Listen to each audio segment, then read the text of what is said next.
When the business of this House suspended for lunch, the member for the Exumas and Ragged Island had reserved the floor. The chair recognizes the member for the Exumas and Ragged Island.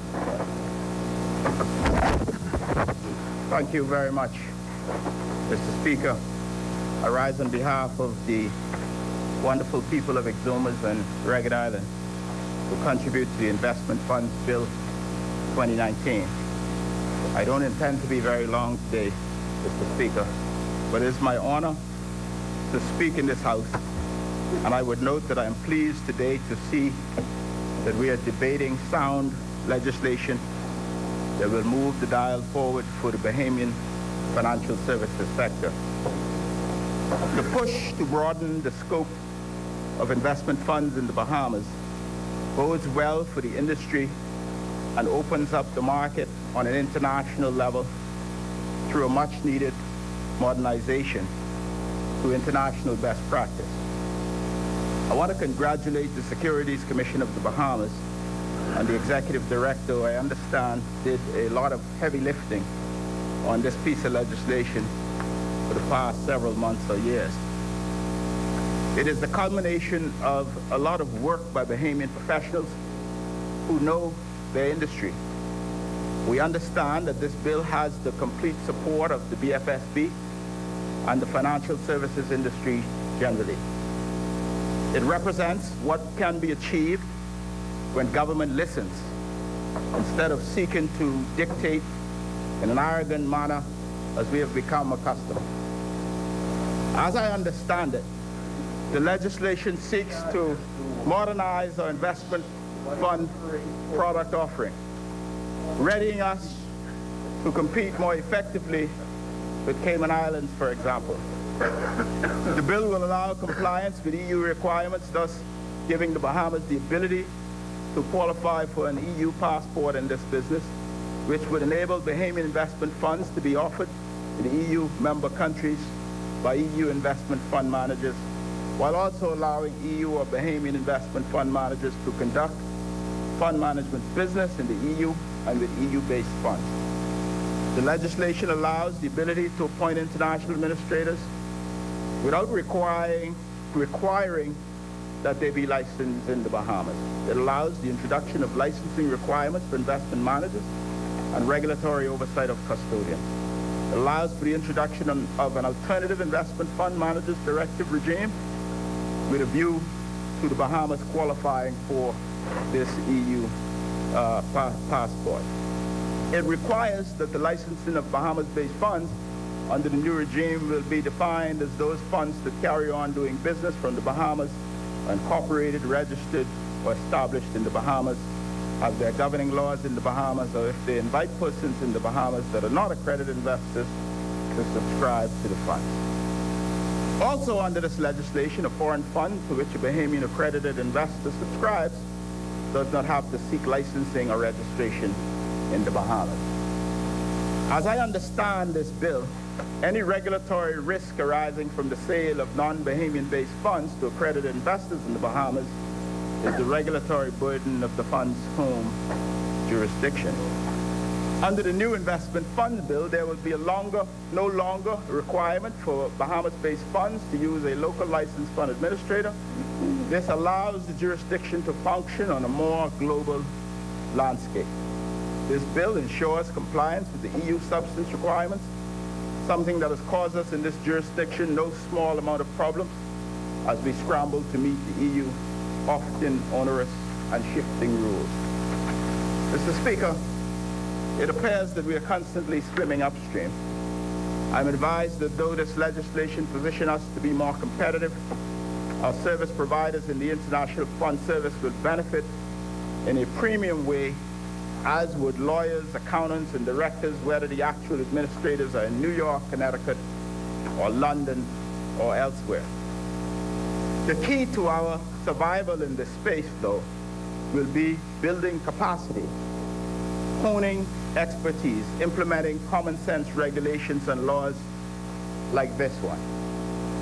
Further, the government must, in my view, earmark specific resources along with the industry and the Securities Commission to market the Bahamas in the institutional funds market to promote this new legislation with a view to gaining ground on our competition.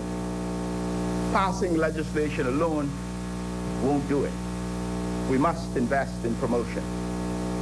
As for the EU, Mr. Speaker, I note that the EU itself appears to have rejected its latest blacklist that included the Bahamas. There needs to be some recalibration, therefore, on how we approach these issues. The outright rejection of the list by the USA and its territories and the Saudis has effectively rendered the list useless, in my view, and created some credibility issues, it appears. I guess the EU ran into a nation called the United States that was willing to use its power to effectively delist the list itself. I would like to think that it would serve as a lesson to the EU, but given their penchant for running on or running out, as the young people would say, they will likely be back. This dilemma for the EU creates opportunities, in my view, for global discussion. We must lobby international bodies where we have representation, like the UN, along with CARICOM, and along with other international financial centers. Perhaps our Prime Minister is planning another trip to speak to the EU, though we know that didn't work out so well the last time. And I encourage him, therefore, to leave it to the experts, the people who actually know what they're doing in this space. But we must be proactive in our negotiations. We must hire the best experts in DC and Brussels. We must create alliances with our friends in big countries and our counterparts in small countries and international financial centers. We must be having focused, impactful international interventions where we advance the interests of the Bahamas rather than with bloated, meaningless trips abroad where we talk down our country and call Bahamian people corrupt. It was a low point for our country, and I know some of us would like to forget, and the Bahamian people, though, will not forget it. As far as the legislation before us, we in the opposition have no issue with any of it. In fact, we support it. You know, I cut my teeth on the investment funds business early in my career in Bahamas and Luxembourg and Dublin. It was a dynamic, challenging, and very rewarding work experience. The industry and associated legislation have come a very long way since then. And I am happy to see the legislation being updated in an attempt to stay on the cutting edge and to stay in step with international best practice. Many opine that the glory days of this business are over. However, there are profitable niches where we can play and win. And I believe with the right reforms, not just in financial services, but in the ease of doing business and how we do business generally, we can indeed be the Singapore of the West in this business, attracting much more international business than we now do. However, Mr. Speaker, we must do more than pay lip service to the issues. This bill is a good start, and it's good for those who work in the industry. And when we bring common sense legislation to this place that meaningfully benefits the Bahamian people, I'm all for it, and the PLP has pledged to support it. I believe that this will make life better for Bahamians. And that is, after all, what we came here to do. So considering that we were elected to represent the interest of all in the Bahamas, I do sometimes question when we are going to get to the business of assisting the rest of the Bahamian people in a meaningful way in making life better for the common man and the middle class. While on the one hand we empower fund managers and financial services professionals today, I can't help but find deplorable what this government has perpetrated on Bahamian people. Are we not here to empower those who are the most vulnerable in our society? Has this government contented itself with making their lives harder through tax increases and skyrocketing energy bills and cutbacks in spending on essential services. As the government side reconcile how it can provide smoother living for the wealthy, but has created more hassles for the poor, you know, as the government does everything in its power to suppress debate on the mid-year budget, I wonder if it realizes that the Bahamian people are in the dark as to what the cuts the government has indicated it will make.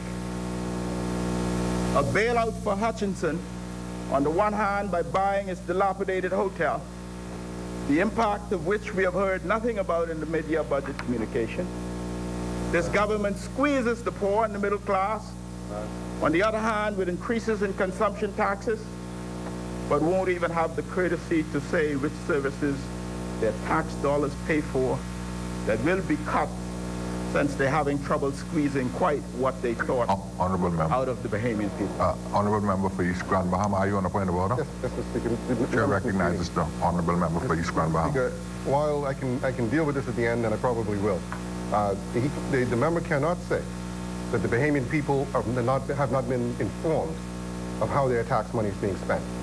We have gone to great lengths, Mr. Speaker, every quarter to publish our statistics with snapshots for ease of understanding, as well as a more detailed version. We've done it for every quarter, Mr. Speaker. And we've had the fiscal strategy report. So the member cannot make that assertion, and I think it would be inappropriate to let that just go like that, Mr. Speaker. Mr. Speaker, you can say he wants more information. Mr. Speaker, let me. You didn't get it. Let me repeat what I said. I believe the member in his exuberance may have misheard. I will read it. You know, as the government does everything in its power to suppress debate on the mid-year budget, I wonder if it realizes that the Bahamian people are in the dark so as to what cuts the government intend, as indicated it will make. I think that was the point. And I stick to it. And then I said, and I will repeat, the government squeezes the poor and the middle class, on the other hand, with increases in consumption taxes, but won't even have the courtesy to say which services their tax dollars pay for that will be cut, since they're having trouble squeezing quite what they thought they could out of the Bahamian people. And I believe that's very clear, Mr. Speaker. I've commended the Minister of Finance for his myriad of colorful reports, Mr. Speaker. Now, we sometimes debate the contents vigorously, right? So I'm not saying that he hasn't offered reports. What I am concerned about is that this government seek to suppress debate on the mid-year budget communication, which is unheard of. Point of order, please. Mr. Speaker. Mr. Speaker. Mr. Speaker. This government announces tax increases that came back and announced, but does not provide a detail on the spending I talked about, Mr. Speaker. At the same time, whilst they say how accountable and transparent they are. Mr. Speaker, the investment funds legislation will help the professional class, and it should. The financial services industry should be credited with creating many high-paying jobs and bolstering the Bahamian middle class. They're hard-working Bahamians who got an education and who are qualified and who ought to be able to find work in our country. Young professionals must not feel the need to practice their skills and their trade outside of the Bahamas because we do not have enough opportunities here. And I am genuinely concerned, Mr. Speaker, as what appears to be more and more college graduates opting to stay abroad.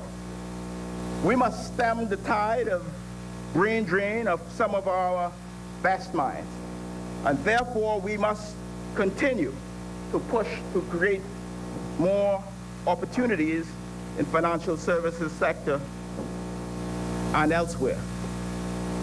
We should be working for them, the young people, to better their situations so they can improve their fortunes and contribute more in taxes and more to nation building.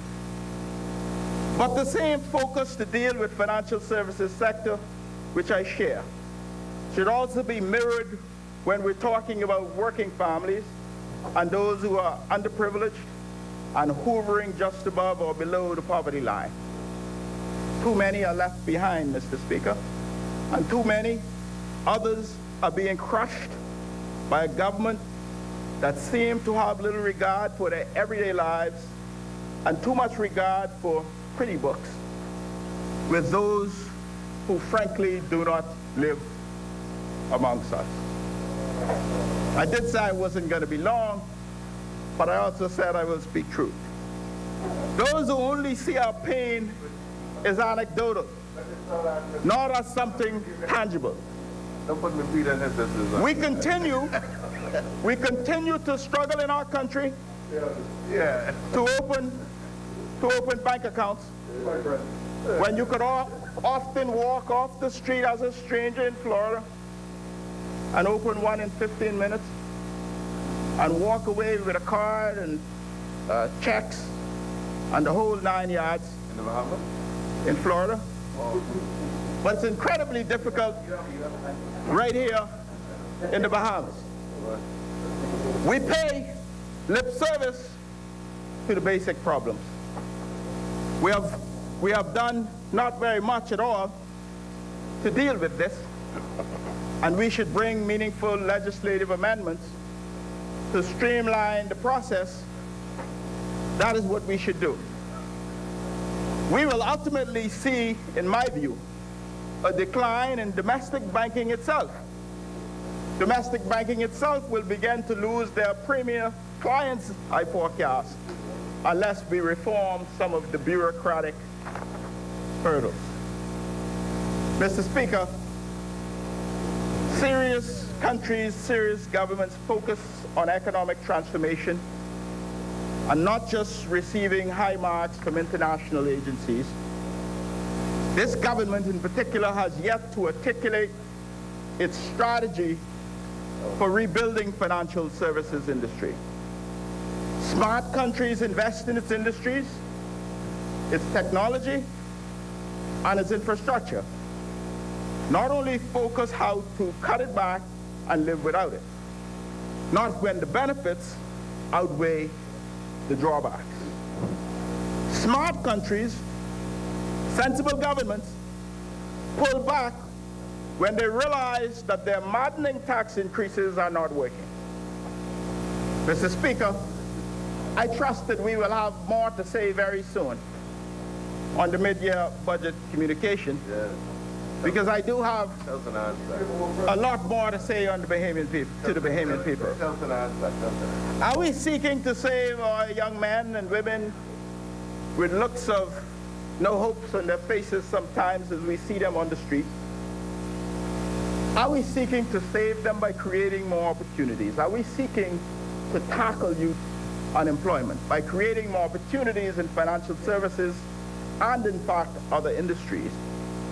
I trust and I hope that this will be the future priority and focus of this administration. As I've said, Mr. Speaker, we support the legislation before us, and we will vote for it. We support the financial services industry and its fine professionals that's labored in the vineyard to create what has been over the years a very buoyant and dynamic industry. But as I have said on more than one occasion now, this government has a lot of work to do, and we must get to work. There is much to be done, Mr. Speaker. I thank you very much, and may God bless the people of Exuma and Ragged Island, and may God bless the Commonwealth of the Bahamas.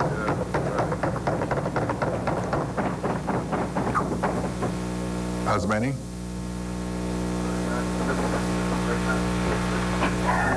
Chair recognizes the honourable member for Centerville.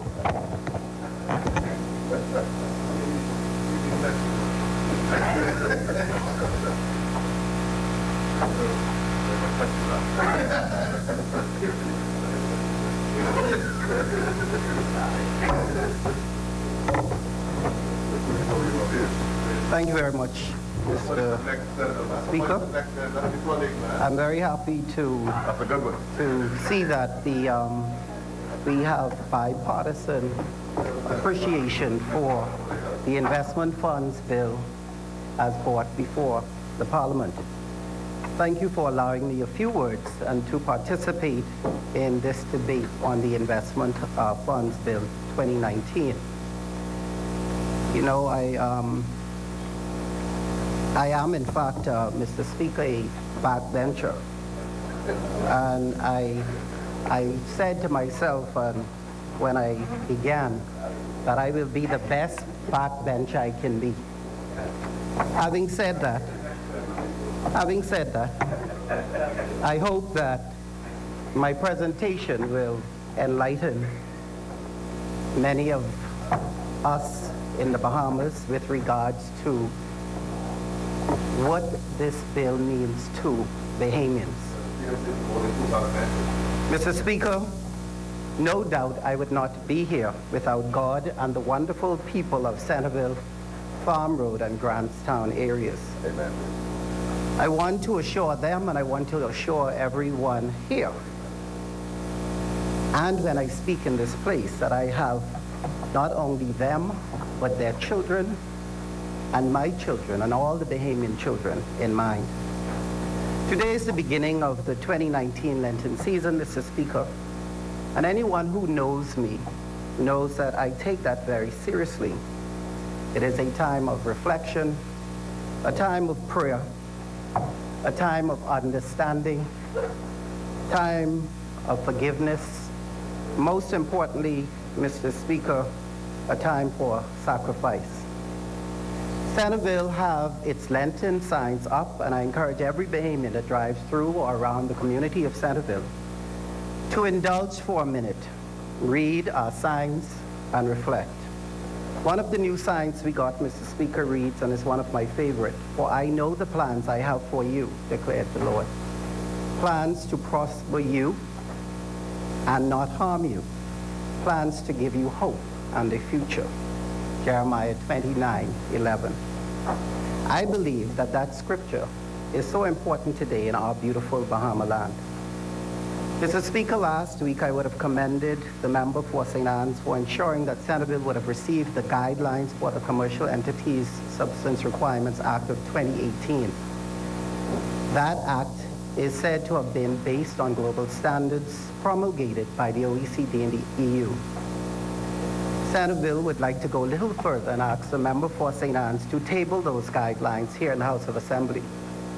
I am sure that the OECD and the EU are aware that acts can be interpreted differently. However, the guidelines not only helps us to understand, but also help them to understand how we as a country are interpreting their directives. Interpretation of these guidelines would also help us to understand government's policy as it relates to making better the lives of our Bahamian people. I also would have commended East End on the submission of the mid-year budget booklet with comparative data. When I voted against the increase in VAT, I also noted in my reasoning the discriminatory practices as it related to the taxation of gaming houses. And today I'm pleased that the government would have come to some form of resolution with regards to level of taxation in that industry, and with regards a mild attempt at leveling the playing field. East End spoke about state-owned enterprises. We look forward to the assessment and practical approach to resolution, beginning with state-owned enterprises' legal and corporate structures, related general orders, and no doubt political interference. Centerville looks forward to the Public Financial Management Bill. East End mentioned that as well. And as I would have also mentioned last year, hopefully it is specific with the roles and responsibilities of financial officers inclusive of their qualifications. Today, Mr. Speaker, I will speak to the Investment Funds Bill of 2019. What is an investment fund? And why is this important to us and to the EU? An investment fund, Mr. Speaker, is the pooling of resources or the funds of investors with the aim of reducing cost, achieving profits and gains that come from buying, selling, management, and/or the disposal of investments.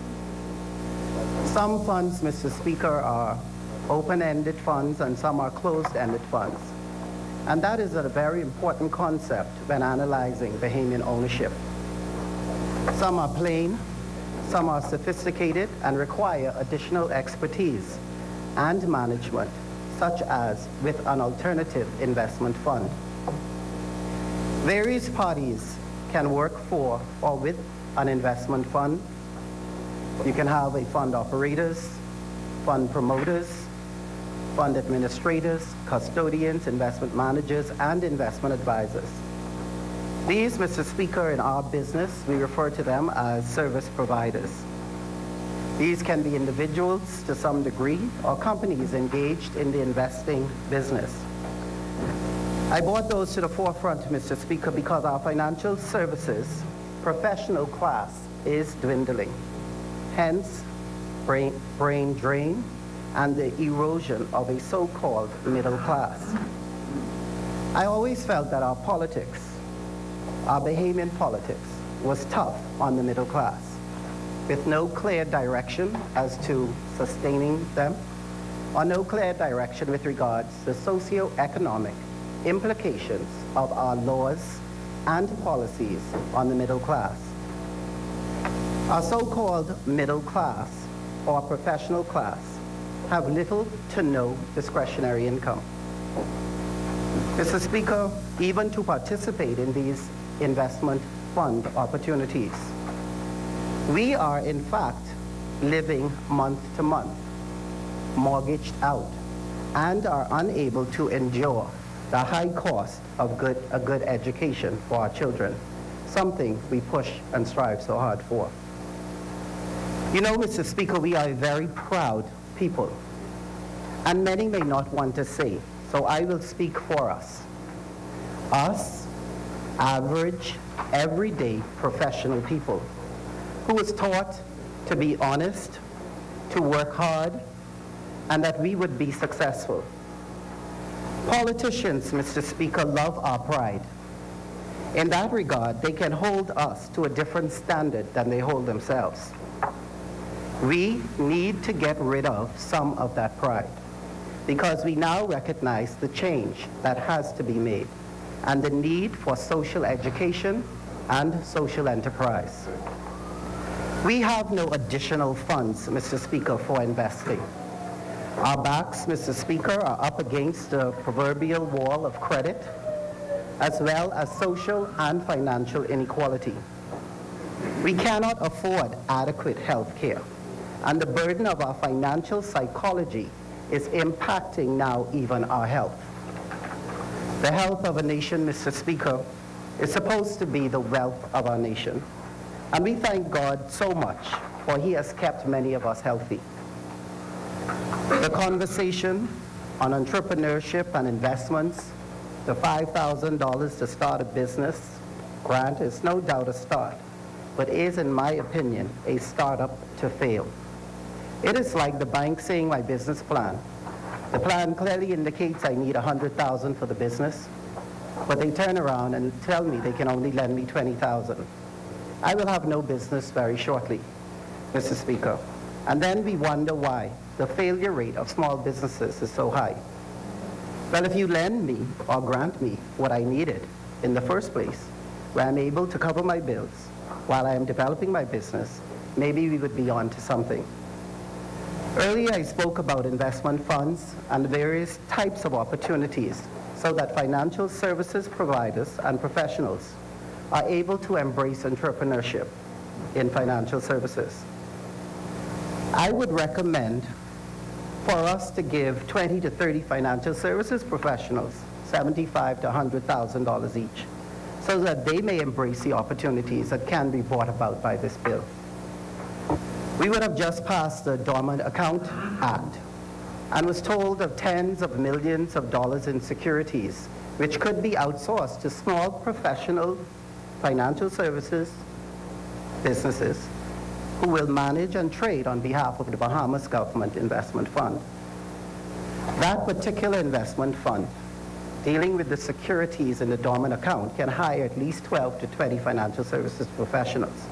And it would have nothing to do with the OECD or the EU, unless, of course, the Dormant Account Act does not protect our securities from international requirements and pressures. As a matter of fact, Mr. Speaker, the question arises, where is the Sovereign Wealth Fund in all of this? The Sovereign Wealth Fund was enacted and put into law since 2016, but yet we see and hear nothing of it. Financial Services Finance needs a business development area, dealing specifically with job creation and entrepreneurial opportunities in our business, be it local or global. It is one of the ways to begin the process of establishing, if not saving, our so-called middle class or financial services professionals. That department should also be made responsible for implementation, management, and development of the Sovereign Wealth Fund that was enacted in 2016, but we see or hear nothing about. We have professional investment funds, smart funds, standard funds, recognized foreign funds, for the most part, which ought to be administered by an investment fund administrator with physical presence here in the Bahamas. This, however, has changed. The new bill, it is said, is to bring the laws into harmony with international standards and best practices, and to expand the scope of the powers of the Securities Commission. The regulatory regime would be compliant with the EU Alternative Investment Fund Manager Directive. I must admit, I have never seen an EU directive enshrined into the laws in this way. Usually it is interpreted for the purpose of jurisdictional satisfaction, but the directive of 2004-109 EC appears to have been fully enshrined. This directive, Mr. Speaker, requires extensive interim and annual reporting, an extended risk management program to include all investment managers, promoters, and custodians, as well as a qualification and quality control mechanism to enhance accountability, transparency, and of course, exchange of information. Also, the Act speaks to, the bill speaks to the capacity of the Securities Commission Bahamas to meet the demands of the EU. The risk management frameworks are exhaustive and, to say the very least, complicated. Self-regulatory organizations, Mr. Speaker, have always been the answer for developing or strengthening a financial services industry. This is another area, through you, Mr. Speaker, St. Anne's needs attention. Be it investment managers associations or securities dealers associations, SROs have been the answer to the education and the implementation of policies and guidelines throughout the financial services industries of the world. In the absence of legislative continued education, an SRO is our best bet. Without a self-regulatory organization, the pressure from the EU will no doubt result in a loss of international fund business. Without a self-regulatory function, no doubt the goalposts will continue to move and will hinder the development of our local capital markets. IOSCO, for many years now, would have inquired about the issue of SROs in financial services for quite some time, but to no avail. We started a self-regulatory organization called the Bahamas Association of Securities Dealers in 1999. My own party, my own administration gave me, or us, who was all a part of it, all kind of runaround is what I called it. So at this moment, I'd like to take this opportunity to publicly thank Mrs. Allison Maynard Gibson in her capacity as Attorney General for signing off on the establishment of the Bahamas Association of Securities Dealers. The government, Mr. Speaker, had to change in 2002 for a simple organization formed to assist with educating the Bahamian people, to help the Bahamian people to be informed. Mr. Speaker, I'm speaking from experience, and Bahamians must understand how difficult the socio-political model has made it for us Bahamians. It does seem like to get something, anything done for the people, anything of substance, we have to continuously change administrations. That is very sad. And Mr. Speaker, in my opinion, there's evidence that not even that works. I still wonder why. But we persisted. And today, under the presidency of Mr. Anthony Stubbs, the Bahamas Investment and Securities Business Association continues to press on and assist where we can in education, job creation, and provision in knowledge of investment opportunities in and from the Bahamas. The Securities Commission Bahamas, almost 20 years later, have still not expanded their view with regard to self-regulatory organizations, which can no doubt help their capacity to meet the demands of the international world and our local professionals. The powers of the Commission in this bill also extends to regulated persons and parties and the protection of the investors. Once again, like I would have said before, let's regulate, but educate.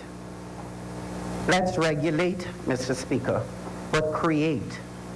Create jobs, create careers, create opportunities in financial services. We cannot make the criteria so high that it forces individuals, especially average Bahamians, out of the financial services industry. One time ago, Mr. Speaker, one could graduate from high school, go into banking as a teller, as an officer, part-time, go to school part-time, and work their way up to the management in those organizations. Today, I believe you need at least 2 degrees, 2 licenses, and some degree, some specialization reference. It is a challenge in our industry. So let's stop setting the bar in financial services higher than we have to, and for our own people.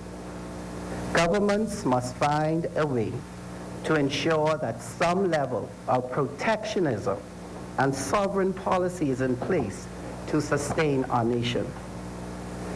We are not big enough, Mr. Speaker. We are not sustained enough.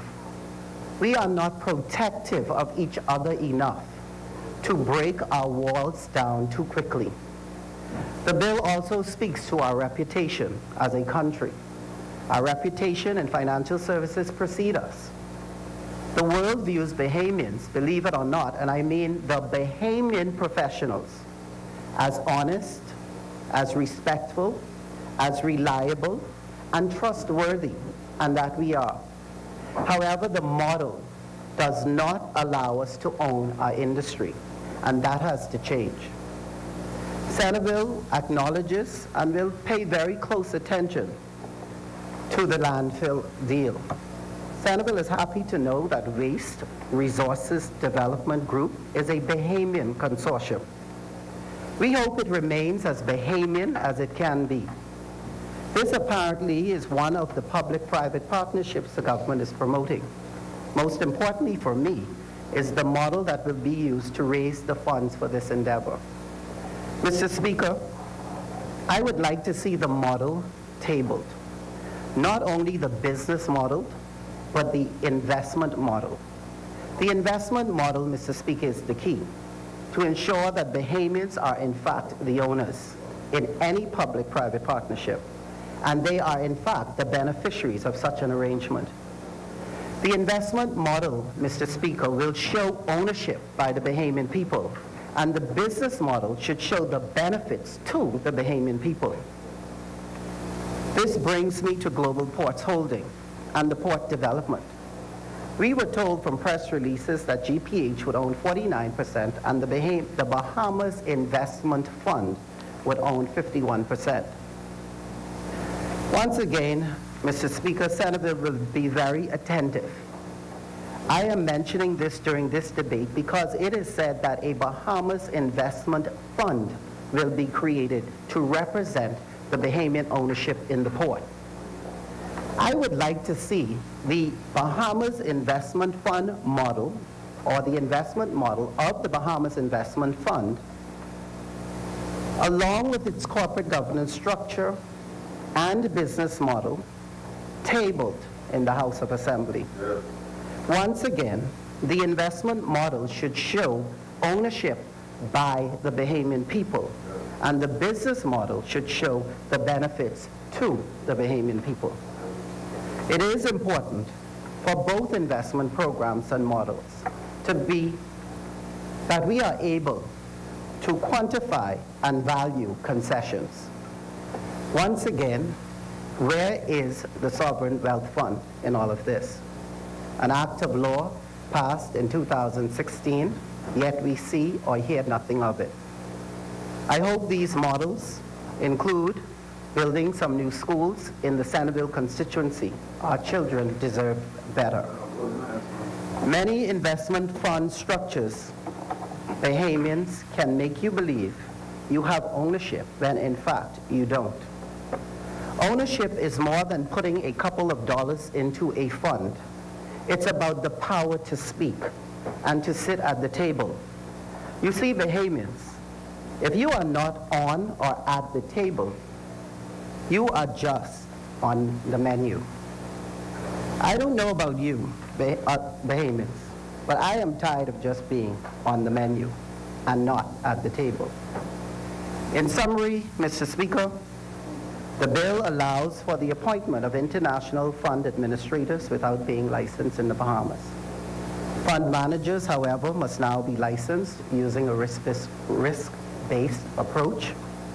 Custodians must be independent and monitored, and we must be in compliance with the EU directive.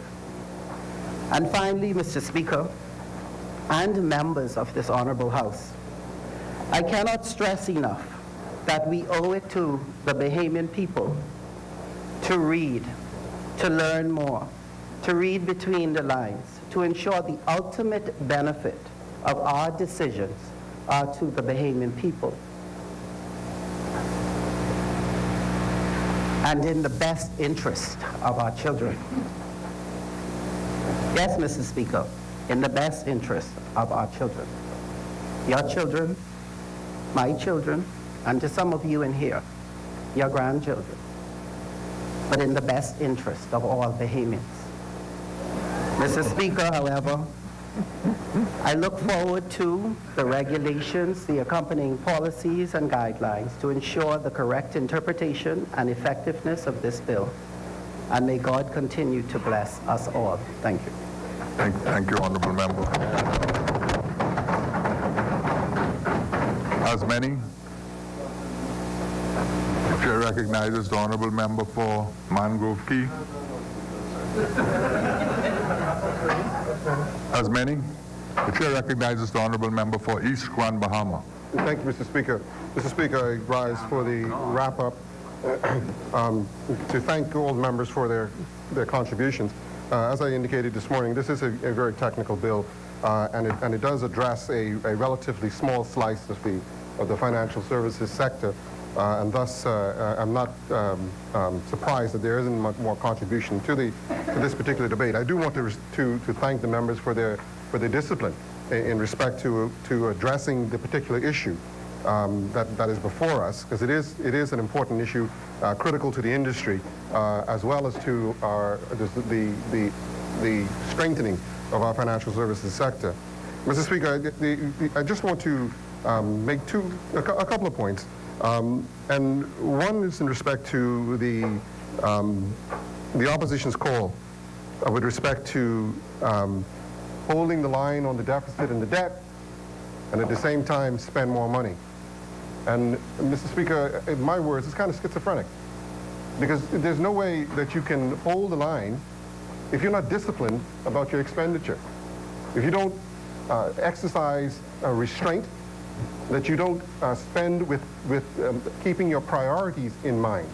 The days are not available to us due to history and the debt and the deficits that have been rising for years in this country for us to continue to do what we've always done. It would be very irresponsible of us to continue in that vein. And I understand the politics of the discussion, But I think we have to be responsible too, because the impression that we're giving to the Bahamian people is that there is something for them to get that the government is not giving them. And the fact of the matter is that that's not where we are today. That we're making $10 and our expenditure is 15. And we're trying to figure out how we're going to make that extra 5 in an environment that is challenged. And just like any business, there's only one way to get, or 2 ways to make up that difference. It's either to borrow, or 3 ways, I guess, borrow, to tax or increase your prices, or to cut back. And so you know, there's no need for the debate, quite frankly, because the opposition has already had their press conference, and I'm sure they said what they wanted to say. And they're not shy about going to the press, so I'm sure they can say whatever they wanted to say. But again, I just want the Bahamian people to understand, there's no hocus pocus here. The reality is, we have been very transparent about everything that we're doing, more so than I dare say any government has ever done.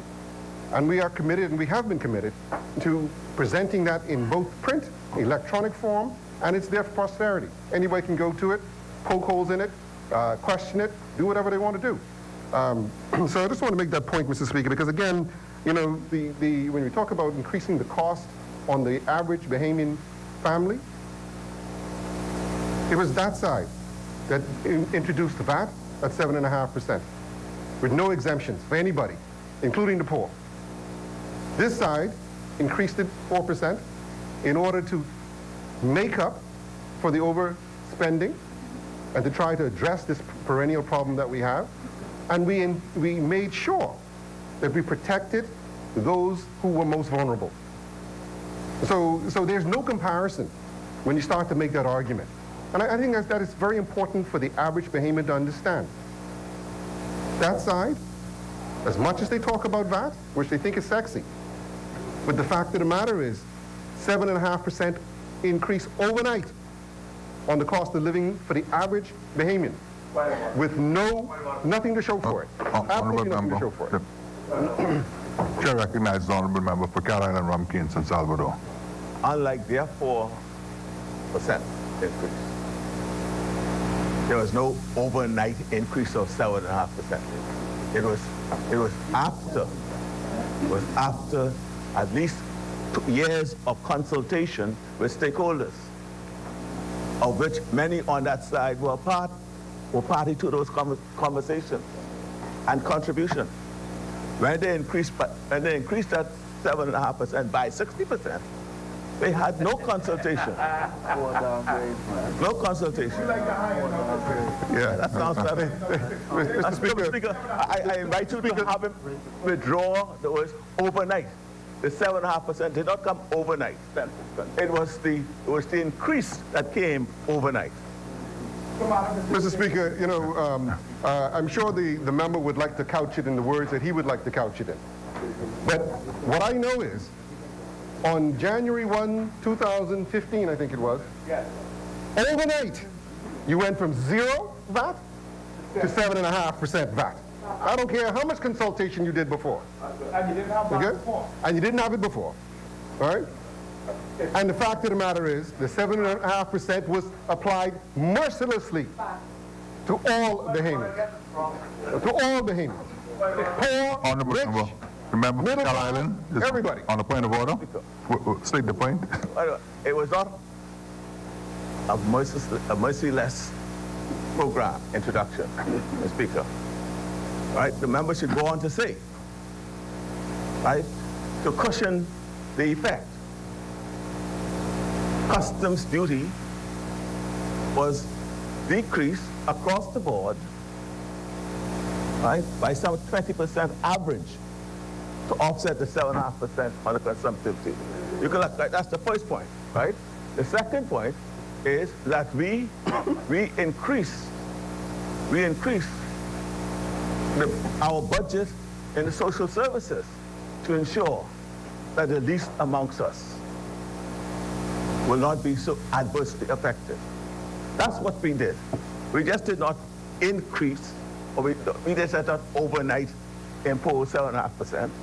we, after long consultation, of which, no, I say it, Mr. Speaker, because the member who's speaking, East Grand Palmer, no, he was part of the negotiations.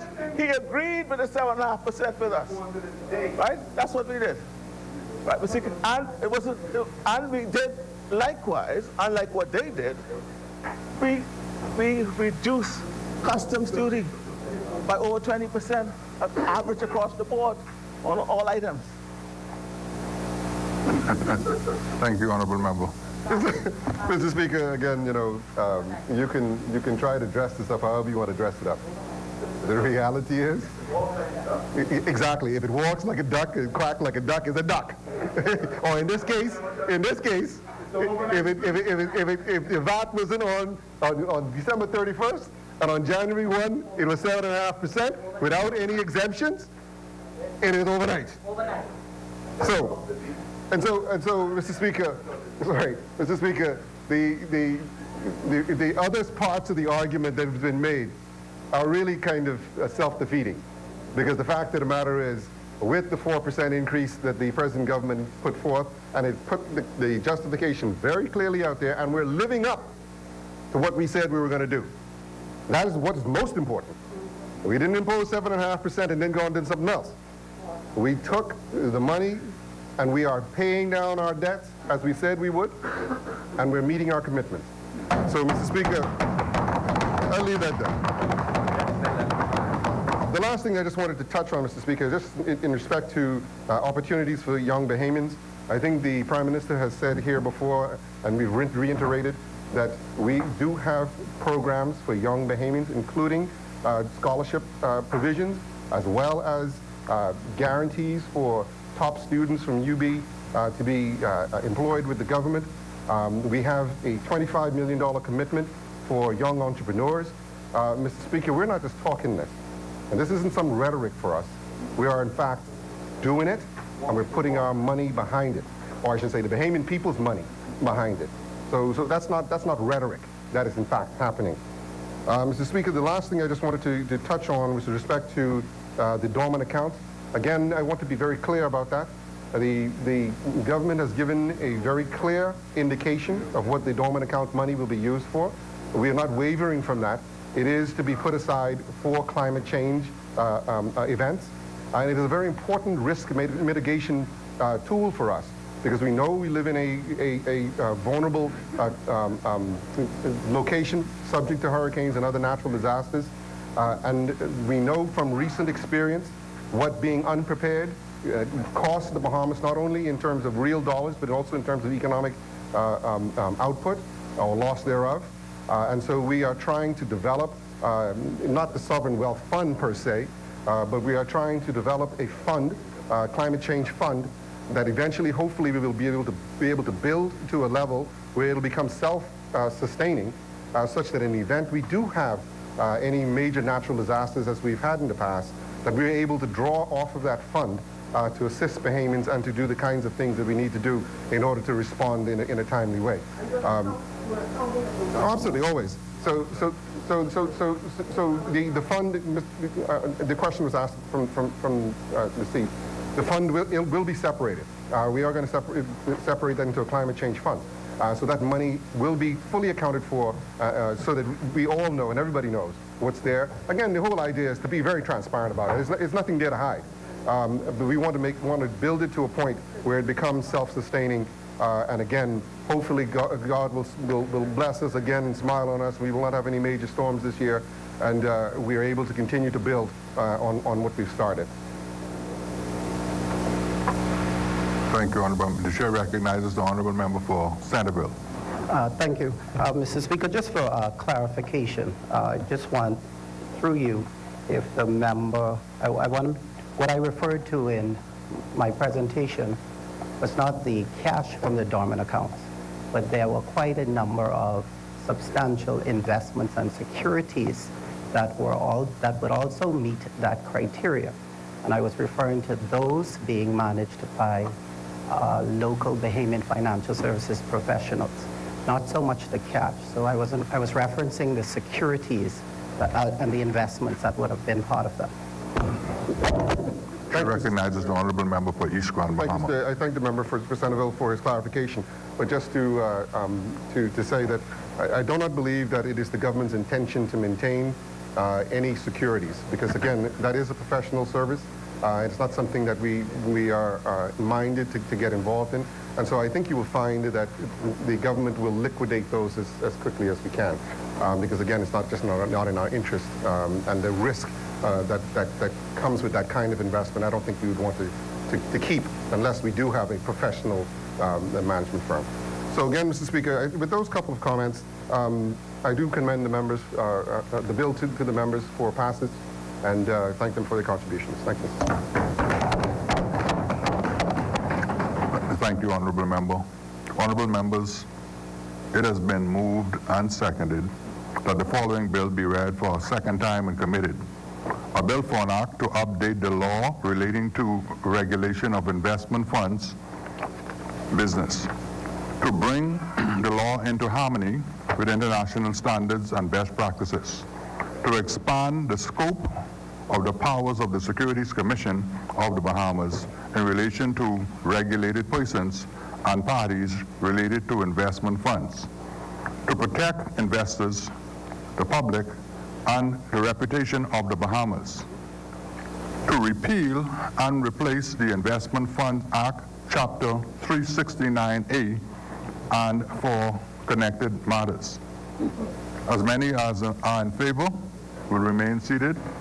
Those who oppose will stand. Order that the bill be read for a second time and committed.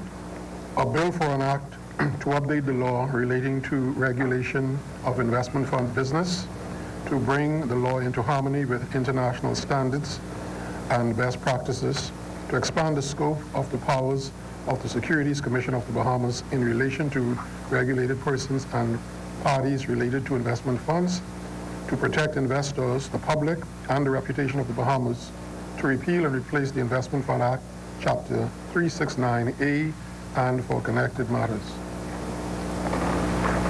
For the second reading and committal of bills. Committee of the whole House. Mr. Speaker, there are no second readings. I do now move that the House resolves itself into Committee of the Whole with the member for St. Barnabas in the chair. I need somebody to second. Honourable member. Honourable members, it has been moved and seconded that the House resolve itself into a Committee of the whole House with the Honourable member for St. Barnabas acting as Deputy and Chairman of the Committee of the whole House.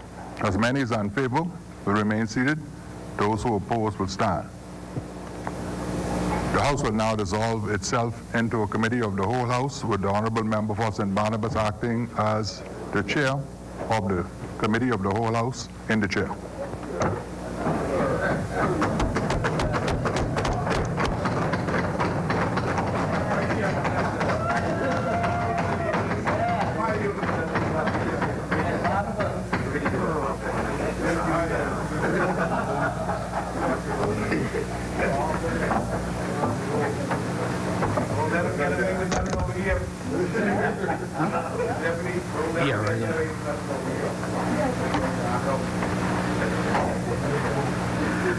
Committee of the Whole. As many, the Chair recognizes the Honourable Member for Bamboo Town. Thank you, Mr. Chairman. Mr. Chairman, I do now move for that the long title of a bill for the investment fund be agreed. Second. It has been moved and seconded that the long title of the bill be agreed. Those who are in favor will remain seated. Those who oppose will rise. The long title is agreed. Chair recognizes the Honourable Member for Bamboo Town. Mr. Chairman, I do now move that the short title and commencement be agreed. Second. It has been moved and seconded that the short title and commencement be agreed. All of those in favor will remain seated. Those who oppose will rise. The short title and commencement is agreed. Chair recognizes the Honourable Member for Bamboo Town. Mr. Chairman, I do not move that clauses 2 through 167 be agreed. Second. It has been moved and seconded that clauses 2 through 167 be agreed. Those who are in favor will remain seated. Those who oppose will rise. Clauses 2 through 167 is agreed. Chair recognizes the honorable member for Bamboo Town. Mr. Chairman, I do now move that the schedule to the bill be agreed. Second. It has been moved and seconded that the schedule to the bill be agreed. Those who are in favor will remain seated. Those who oppose will rise. The schedule to the bill has been agreed. Chair recognizes the honorable member for Bamboo Town. Mr. Chairman, I do now move that the bill in its entirety be agreed. Second. It's been moved and seconded that the bill in its entirety be agreed. Those who are in favor will remain seated. Those who oppose will rise. The bill in its entirety is agreed. Mr. Chair Chairman, recognizes the honorable member for Bamboo Town. Mr. Chairman, I do now move that the Speaker takes the chair. Second. It has been moved and seconded that the Speaker do now take the chair. Those who are in favor will remain seated. Those who oppose will rise. It is agreed that the Speaker do now take the chair.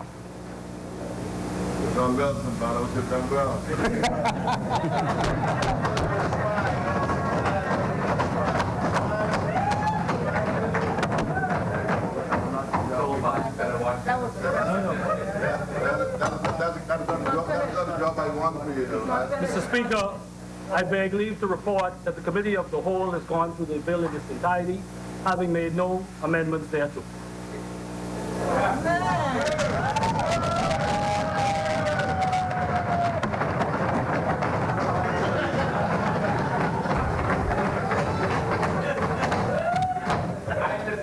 Speaker, before you order a single word as a senior man in this honorable place, I would like to start and commend the member for St. Barnabas.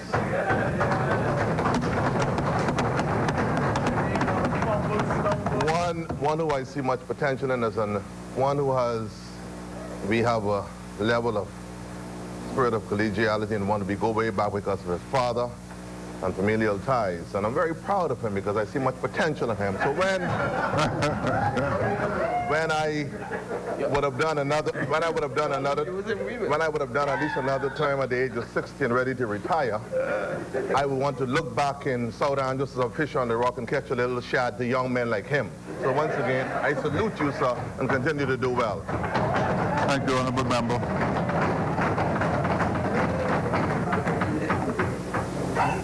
Honorable member for Mangrove Key, South and Central Andres.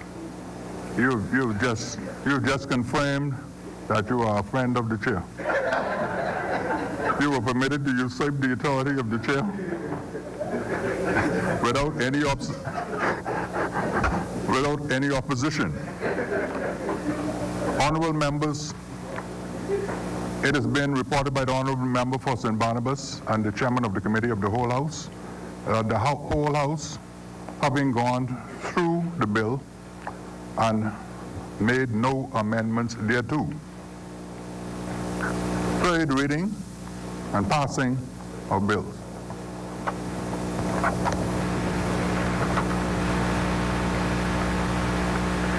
The chair recognizes the honorable member for Bamboo Town. I see you didn't take the liberties of South Andres.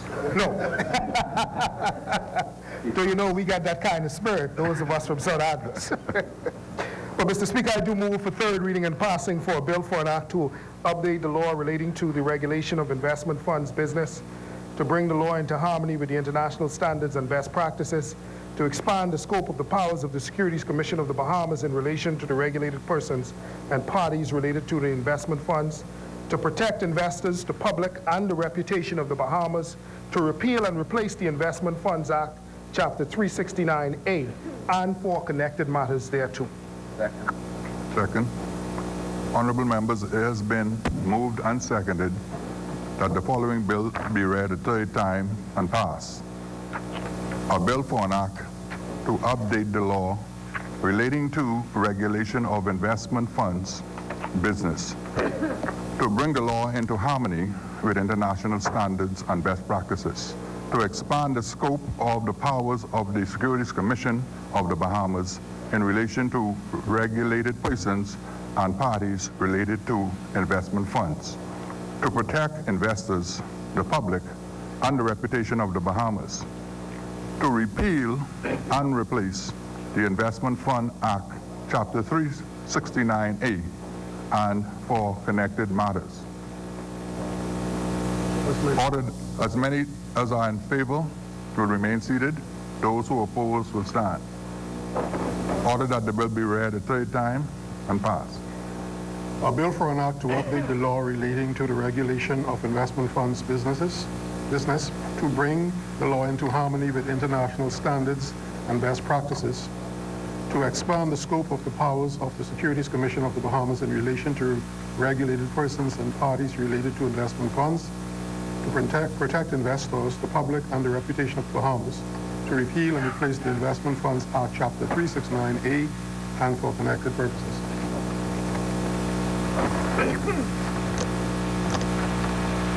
Ordered that the bill do now pass, and the title thereof be declared to be the Investment Fund Act, 2019.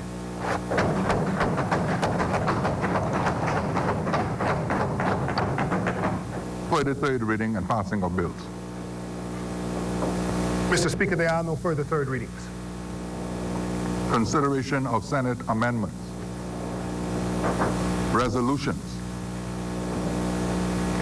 member statements. The chair recognizes the honorable member for South, the honorable member for Mangrove Key, South and Central Andros. Thank you, Mr. Speaker. The Speaker Friday coming would be observed, as you heard from the member for Seabreeze, the honorable member, as International Women's Day. And so therefore, I too would like to salute all the women in my constituency, especially of Mango Key, South and Central Andros. Also my mom, who I know is viewing in McCullough Corner, Deaconess Lily Mae Forbes, and also all the mothers of the Church of God Cathedral, East Street and Lily in the Valley Corner, and by extension all of the mothers and women of the Commonwealth of the Bahamas. Also moving along quickly, Mr. Speaker, come next Friday, in the community of South Andros, we'll be celebrating the 100th birthday of the Reverend Glendina Knowles in the historic community of High Rock. At that time, the quintessential head of state and the person of Dame Margaret Pinling would join her family and the families of South Andros in celebrating her 100th birthday at the historic Upper Zion Baptist Church in South Andros. We want to say to her son, especially Tracy and his family, her grandest son Derek, and also to Reverend Shirley Johnson and all of the members of that church and the community of High Rock in particular, how proud we are, and we'll be glad to celebrate with them next Friday in South Andros. Also moving quickly, next Sunday, the 17th of March, I would be joining the community of Bowen Song as they celebrate those nation-kingdom builders at the Pentecostal Church at 3 p.m. next Sunday, in the person of the Elder Herbert Curtis, Catechist Adeline Wilson, my friend, will be 90 years old in a few days, Elder Nathaniel Mackey, and Pastor Elon Anderson. We want to congratulate them publicly for those who've given much over the years without much being given back to them, or even little remuneration. We celebrate them this afternoon. And finally, on a sad note, Mr. Speaker, you would have heard by now of the tragic passing of two young men on Saturday past in the tranquil and quiet community of Kemps Bay in South Andros. Young Jermaine Miller and also Garth Lundy, who were killed tragically in the community of South Andros. To his grandmother, his mom, especially Cecilia Stewart, and also to Muriel Ash and Smitzel. Our thoughts and our prayers are with them, especially the Stewart family, Bishop Calvin Stewart, Chris, and the extended Stewart family, and Miller's family also today. May their souls rest in peace. But most importantly, we hope in that final day that they will rise in glory. Thank you, Mr. Speaker. Thank you, honorable member. For the member statement, the chair recognizes the honorable member for South Beach. May it please the Honorable Speaker, I wish to firstly advise that there is a joint constituency meeting of the southern, what we call the southern zone, that's Pinewood, Nassau Village, Garden, Golden Gates, Michael, Lambeau Town, South Beach, with respect to scholarships that is now being offered this cycle. We call it cycle, Mr. Speaker. And I do encourage all residents, particularly parents and those who are interested in securing any tuition assistance from the government, please come to the C.V. Bethel School 1 week from yesterday, which is March the 12th. I do apologize that it is during the season of Lent, but because the closing date for scholarship application is April the 30th, it is all online, Mr. Speaker, pardon me, it is all online.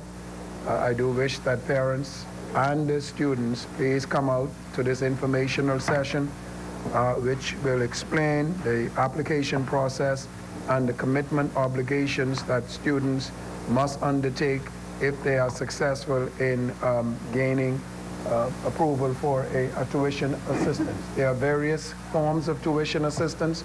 Again, very important that students and their parents, most important that parents, come to understand this particular issue.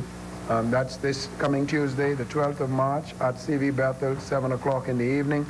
The team from the Scholarship and Loan Division will be there to give the information and answer all questions, and even give a demonstration as how the application may be executed online. Very important. Mr. Speaker, I wish also to address, and please permit me, sir, in my capacity as the minister, news that is coming out of Ackland, Snug Corner in particular, where I'm advised that students were demonstrating as a result of there being only a teacher, one teacher at the Snug Corner School. I think it is now well known to the Bahamian people, and I'm happy to, and I'm not proud to say so, but I wish to repeat at this time that we in the Ministry of Education suffer a perennial teacher shortage. It has been reducing over the years. It was as high as 100 teachers short last year, particularly in the specialist areas, science and mathematics. This year it's down to 38, but we still have a challenge in finding sufficient teachers to meet the necessary quota in our Ministry of Education. That matter is being addressed. I am satisfied to tell you today, Mr. Speaker, in the House of Assembly, we have secured a commitment of a supply teacher who is a resident of New Providence, but from Acklands, and who will be going to Acklands as soon as matters could be arranged for her to be there, meaning that we will secure the teacher's cottage and at the same time for her to wrap up her business here in New Providence. That particular school, the elementary school in Snug Corner, is 27 teachers. There's simply, we accept, Mr. Speaker, that we are signatories to the Organization of American States Education Protocol, OAS, the IDB, the United Nations, to commit to inclusive and equitable education. The students in Cat Island and students in South Andros, students in Acklands deserve the same quality of education as those in New Providence, Grand Bahama, and elsewhere. Unfortunately, we are not able to make that provision as we would like to.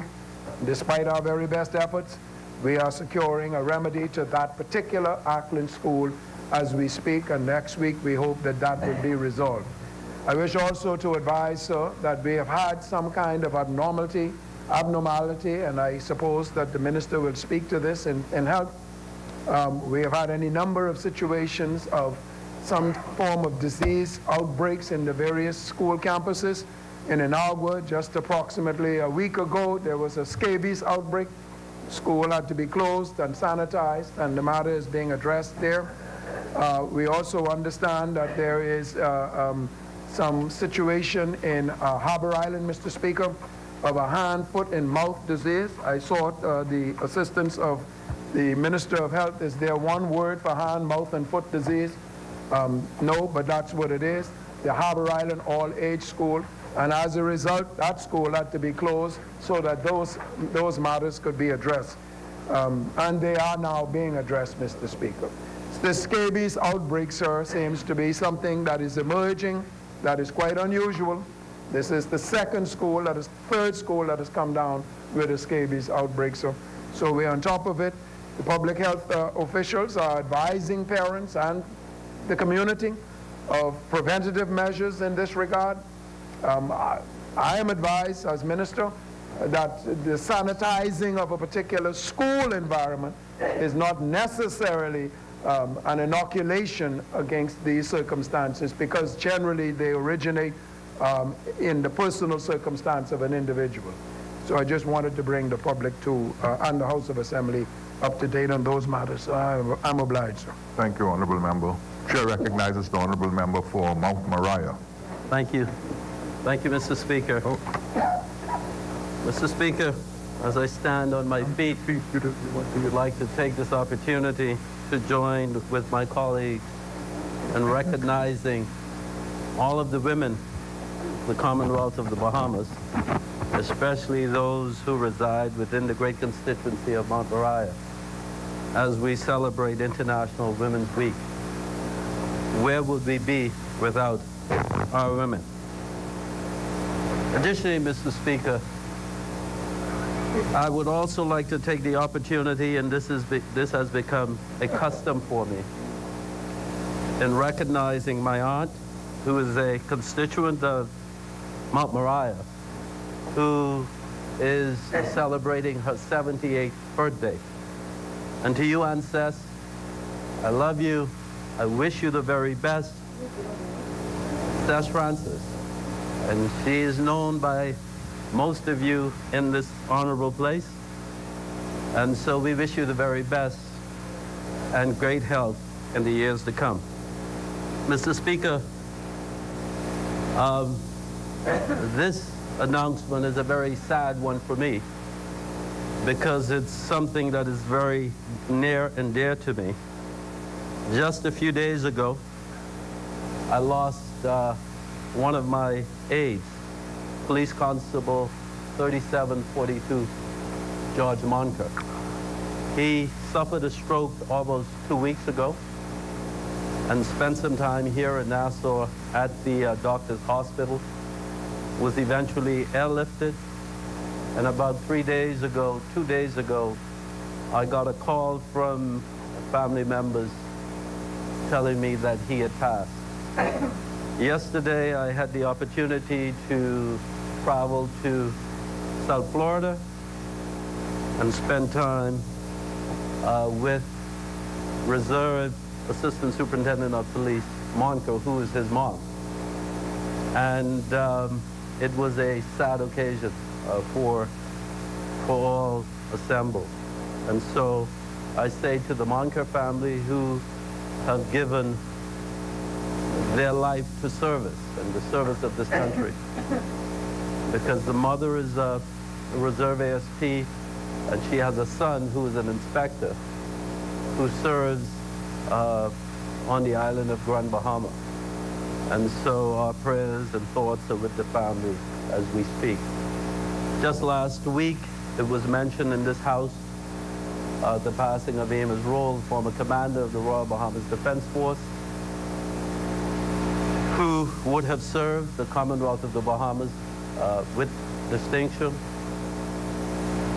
Sometime this week, I, along with members of the Defense Force, will spend some time with the family. And from our ministry, we are in the process of preparing condolences to be sent out to the family. And as we continue to think about all of those who would have passed, that we will remember them in our prayers. My thoughts and heartfelt condolences also go out to those persons who would have passed in our constituency, from the communities of Yellow Elder, Stapleton, and Millennium Gardens for this year, 2019. And as it has become customary for us, is that we find time to spend with family and to show and demonstrate our love in a real way. Mr. Speaker, tonight, the Royal Bahamas Police Force will be putting on a beat retreat, I was told, in the community of Yellow Elder on Major Road. And so I say to all of the residents of Yellow Elder, and by extension the entire constituency, including Millennium Gardens and Stapleton Gardens, and those persons in the adjacent communities, to feel free to come out and celebrate with members of the Royal Bahamas Police Force as they continue in celebration of Police Month. Already they would have had a number of events, and all to date would have proven extremely successful. Just on Saturday past, they had the fun run and walk, which was well attended. And so as they move throughout the remainder of this month, there is a calendar of events.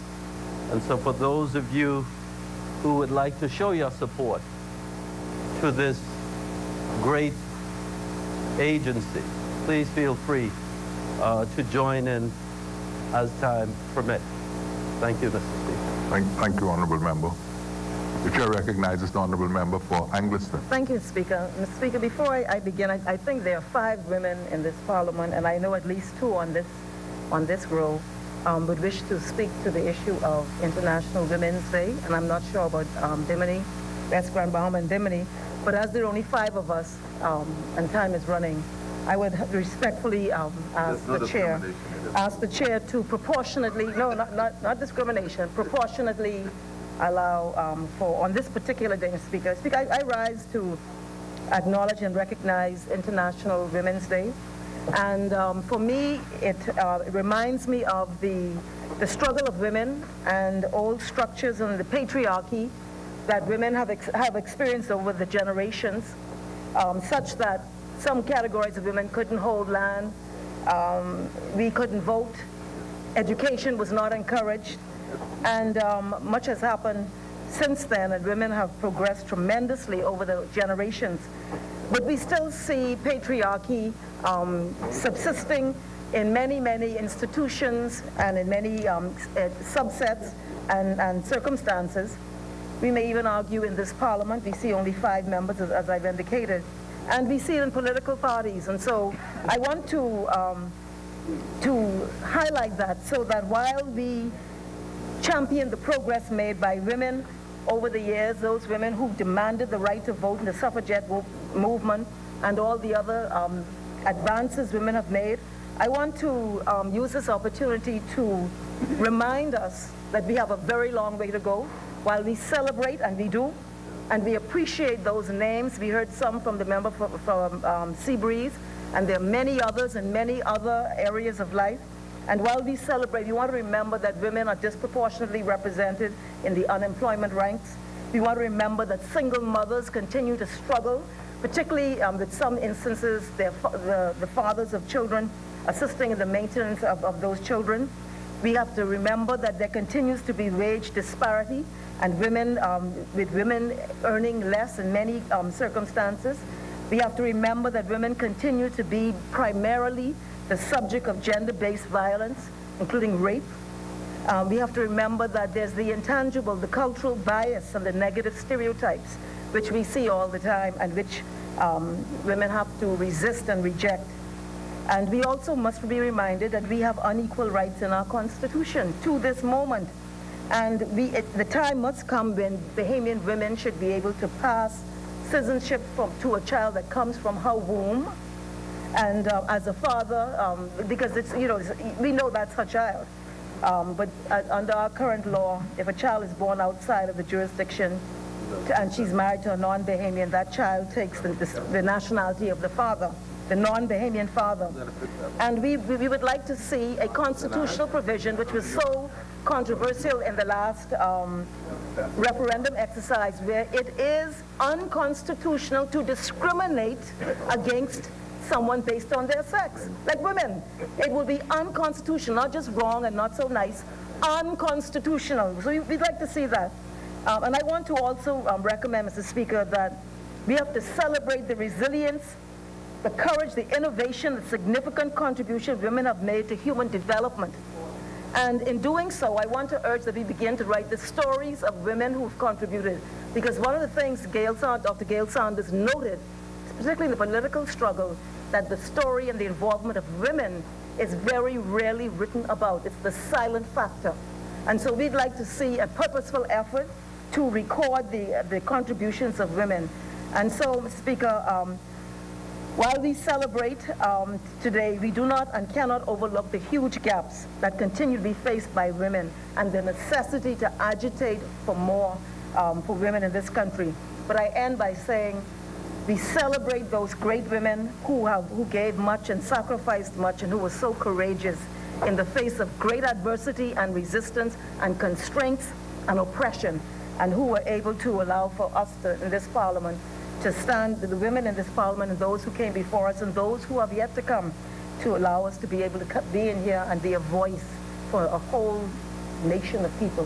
Thank you, Mr. Speaker. Thank you, Honourable Member. The chair recognizes the Honourable Member for Marco City. I think he was up first. Thank you very much, Mr. Speaker. Let me first begin by extending heartfelt condolences to 3 families in the Marco City constituency. First, to the Carey family on the passing of Hensel Carey, to Mertlin and all of her siblings and all of the relatives of Nolly Watson, who was buried this past weekend, and on the tragic passing of Mother Bean of Epsom Road.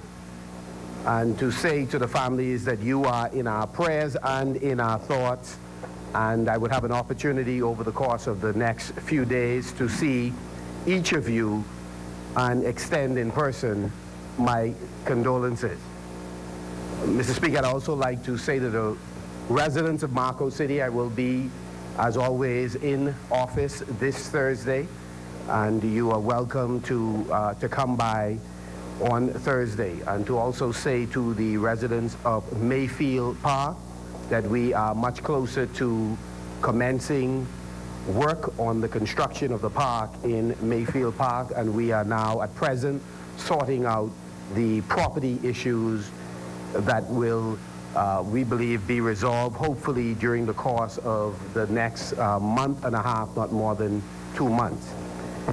We'd also like to say to those residents, Somerville, Kennedy, Beaconsfield, that we are diligently having discussions with the Grand Bahama Port Authority with a view of commencing work during this budget year on the designs and then ultimately the construction of several cultural buildings in that area, as well as looking at the possibility of creating a central park in that area. And so we are hopeful that the discussions with the Grand Bahama Port Authority would go well and we would be able to solidify the land acquisition in order to commence those works. A community meeting would be held because there will be economic opportunities for residents to invest in several of the projects that we are going to embark on. And so we are very much excited about those opportunities. And then finally, Mr. Speaker, let me join all of those who recognize the outstanding contribution of Bahamian women. And I want to do so in paying a tribute to my daughter, Michaela, my wife, Burleys, and really the most powerful person that I know, my mother, Sister Laura Benson. Mr. Speaker, when I was in university, I went through a period of being, I think, agnostic. I wasn't sure if there was a God or if God existed, if it was a he, she, or it. But the one constant I had was the consistent faith of my mother that allowed me to find my bearings. And I could remember being in Yellowell in a very hot house where my mother would still be in that kitchen talking about how great God was, and I was under my breath blaspheming because I couldn't understand the peace she had that passed all understanding. But it is that unwavering faith that brought me back to my foundation. Secondly, many of us have been certainly victim in relationships, but some of us have also been those that have not been the good partner. And my mother has been an incredible woman, where I could remember. Imagine this for a moment, Mr. Speaker. A woman coming to a church and said, even though I was unkind to this woman who I didn't know by trying to interfere in her relationship, and yet she treated me with decency and my children with decency, it is for that reason that I'm in this church now serving God, because of her example. And so, Sister Laura Benson, Mummy, I love you. I appreciate just your unwavering love, that in my darkest moments, you've always been there.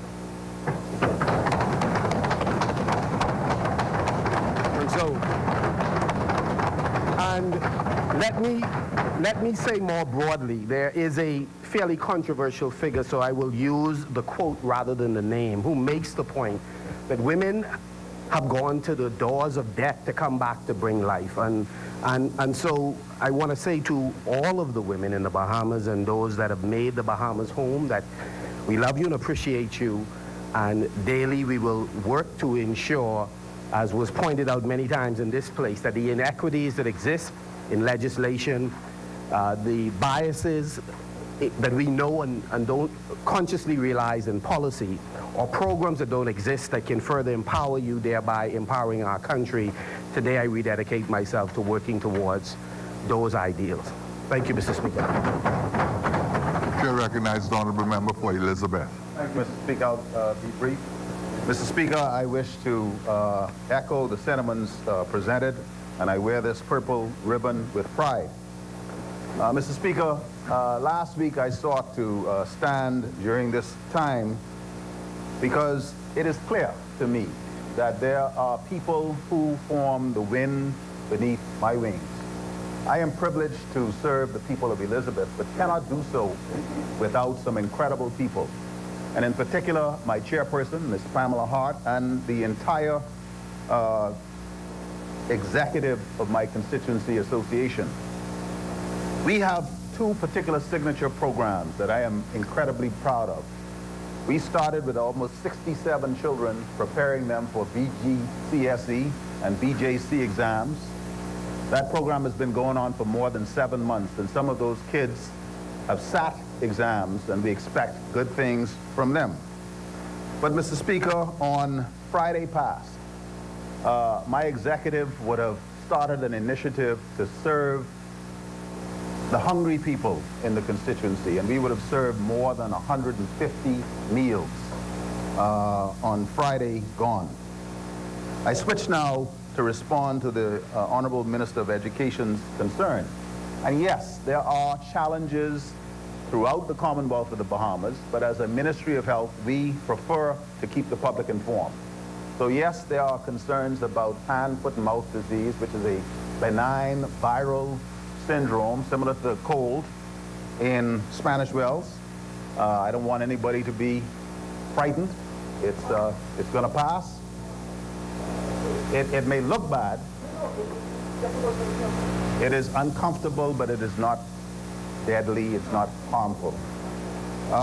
The other concern is of scabies, which, yes, we have seen scabies in a number of schools throughout the Commonwealth of the Bahamas, most recently in Inagua all-age school. It has been addressed rapidly by the nurse in the community, and we expect that that issue will be dealt with. Finally, Mr. Speaker, the surveillance team is investigating tuberculosis cases at both A.F. Adley and GHS.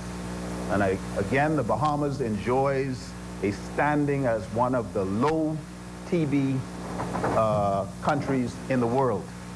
We have an overall incidence of TB of 13 per 100,000, which compares to Haiti at 180 per 100,000. The best country in the region is Barbados, which is 1 per 100,000. And so we're getting there, Mr. Speaker. I want to reassure the public that there is no cause for alarm.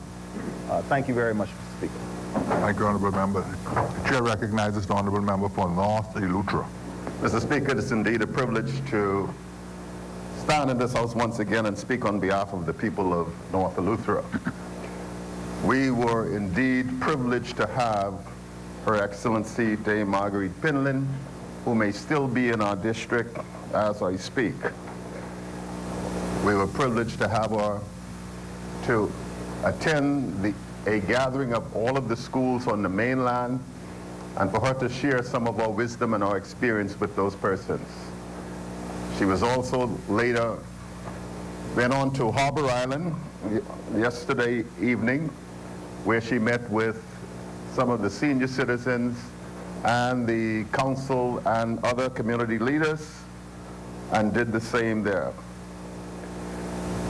It is indeed a privilege, seeing that this month is dealing with and recognizing women, to have someone of our stature to share and impart the many experiences that she has endured during her long and illustrious lifetime. But there's also a sad moment for the people of North Eleuthera. We lost someone from Harbor Island whose name is Joy Higgs, who was very much involved with many of the churches there. She played the organ at Wesley Methodist, St. John's Anglican Church, and at one point she played the organ at the Catholic Church in Harbor Island as well. And she will sorely be missed. Her name was synonymous with her. Everybody referred to her as our Joy. And all I can say is to the people of Harbor Island who are more familiar with her, that let us just think on the good times and the precious moments that we had to share with her. Thank you, Mr. Speaker. Thank you, Honorable Member. Chair recognizes the Honorable Member for Fox Hill. Thank you, Mr. Speaker. Mr. Speaker, I feel privileged to be able to stand in this place on behalf of the great people of the wonderful constituency of Fox Hill. And Mr. Speaker, on this week when we celebrate International Women's Week and International Women's Day towards the end of the week, I am especially mindful of the sacrifices made by women in Fox Hill.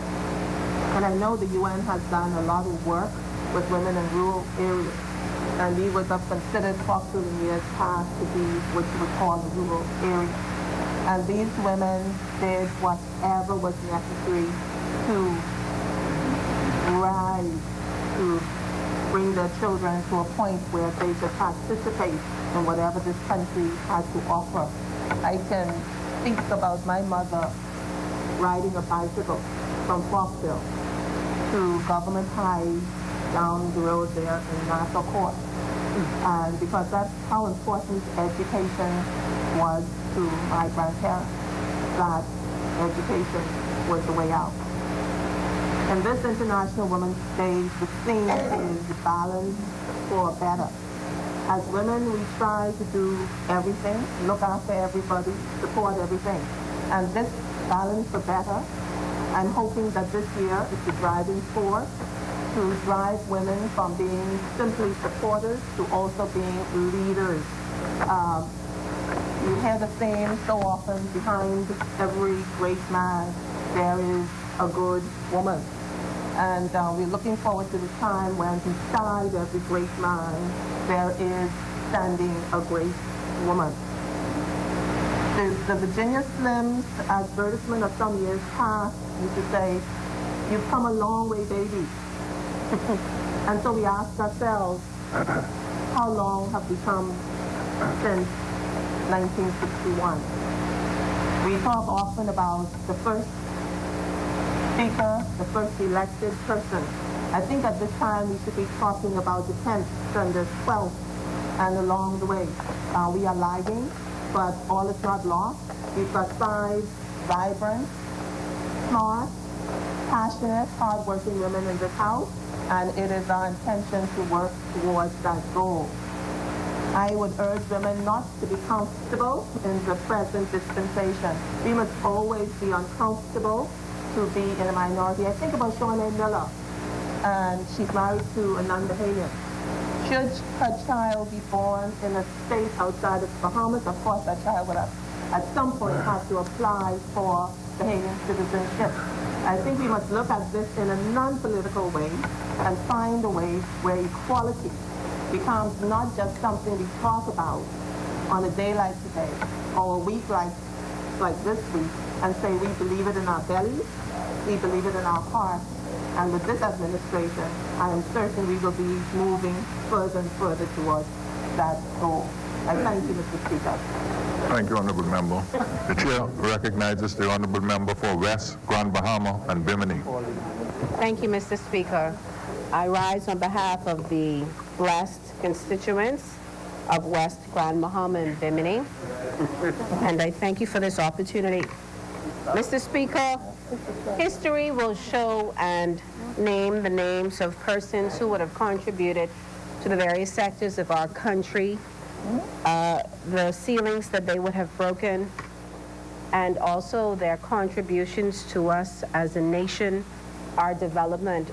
We are blessed in here today because of the work that so many of the women before us would have done. And on a personal note, I am very grateful to stand on their shoulders, having a foundation which I believe is very strong in moving us forward as women in this country.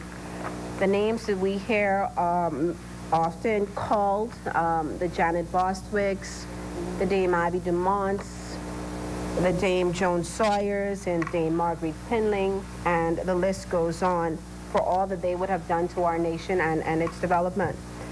Mr. Speaker, I am reminded of a single mother who at the age of 19 had to send me to my grandmother to ensure that I was taken care of as a child while she worked. And I am reminded of a grandmother who, when she went to the fields, would take me with her, walking the long, hot road to dig cassava and all of the things that we have become accustomed to eating here in the Bahamas. And I am also reminded of another grandmother who would have played in the church as an organist. And even as of today, the scent of baby lotion takes me back to those days because of their hands and their nurturing and being able to bring me to the point that I am today. I say that, Mr. Speaker, because my mother, Cora Wilson, and my grandmothers, Irene Parker Rule and Jalita Darling, I think, and I am so blessed to have had them, all of them, contribute to where I am today, and I am eternally grateful for all the seeds that they would have deposited in me and who I am today. And so on this International Women's Day, even in their death, and my mom who remains with me today, I'm so grateful and thankful for all that she would have done. I say that to say that there are many grandmothers out there who serve as the foundation for many of us, and oftentimes we may not necessarily recognize them in our communities, but for the Grace Roberts and the Emma Rolls of Bimini and the Doris Smiths of 8 Mile Rock, or the Doris Walkers and Ori Rolls of Holmes Rock, or the Marty Coopers and Mabel Colton of West Grand Bahama, I say to them, job well done, and all those who continue to do that in our communities. So as we approach International Women's Day, let us be reminded that while many are seen in the forefront, there are many who are behind, pushing them and uplifting them even higher. I take this opportunity to say to my colleagues, both from both political divides, that we are here for a reason, and our voices, while may not always be loud, our actions can be very powerful. And to think about all that we do and the impact that we can make, even behind closed doors. Some of us are meant to come forward, and some of us are meant to be behind those doors fighting even harder. So I consider it a privilege to serve with all of them, and I wish each and every one of us a great future in this political arena as we move forward.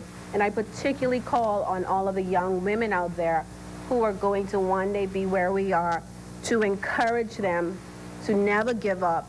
And that's the young students, young females in high school at this point in time, and in primary school.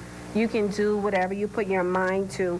And even though your circumstances in some instances may not necessarily always be the best, you can rise above. So thank you, Mr. Speaker, with that.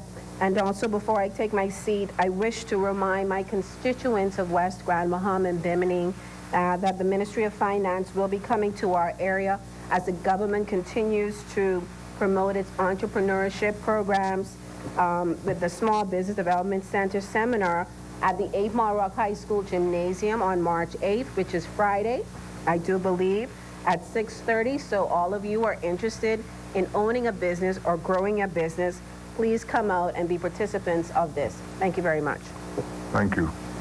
The chair recognizes the honorable member for Mike Hall. Thank you, Mr. Speaker. Indeed, it's an honor and a privilege to always stand in this honorable house on behalf of the great people of the Macau constituency. And as we embrace or embark upon March 8th, which is a very important day, would be deemed as International Women's Day, I want to say to all the women in the Macau constituency, the girls, that they can be anything that they want to be. And so I am so elated and appreciative of the fact that we had many firsts in the Commonwealth of the Bahamas, and it's an awesome privilege just to be standing on the shoulders of strong women.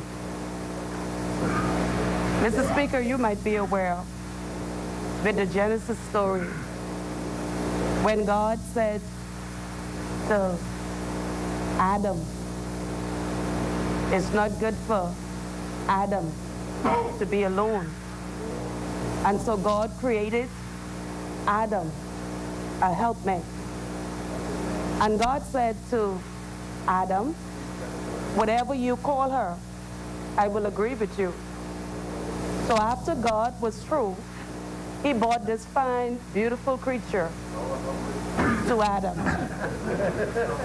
And when Adam saw her, it almost seemed as if he had a speech impediment, because the first thing that came from his lips was, whoa. And so after the whoa came, the word women or woman came out. And so Adam declared, this is now bone of my bone and flesh of my flesh. What will the world be like without woe or monk? Women are the gateway. Women are the gateway to life. We are nurturing creatures. We know what it is to stick in tough, good and bad times. And so that's why today, my colleagues, we are here in this honorable house, not because we are women alone, but because of the sacrifices that other women who went on before made for us. And so, Mr. Speaker, I am so grateful, and I want to say to all the women of the Commonwealth of the Bahamas that it's a great day coming on Friday, March 8th, that we could just celebrate our femininity. I love being a woman. It's great to be a woman. And again, Proverbs said, he who finds a wife. Wives sometimes, Mr. Speaker, from a theological perspective, is reviewed as woman. He who finds a wife finds a good thing. And today, women, in my view, we are a good thing. And so I would just like to say to all of the women, free or born,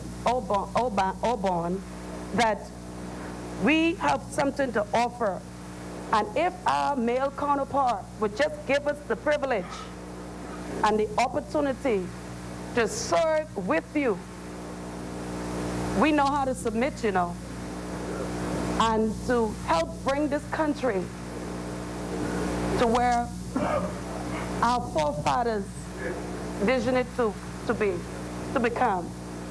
I believe that because we know who we are and because of our femininity, we know the role behind Every good man or good leader, there is a woman.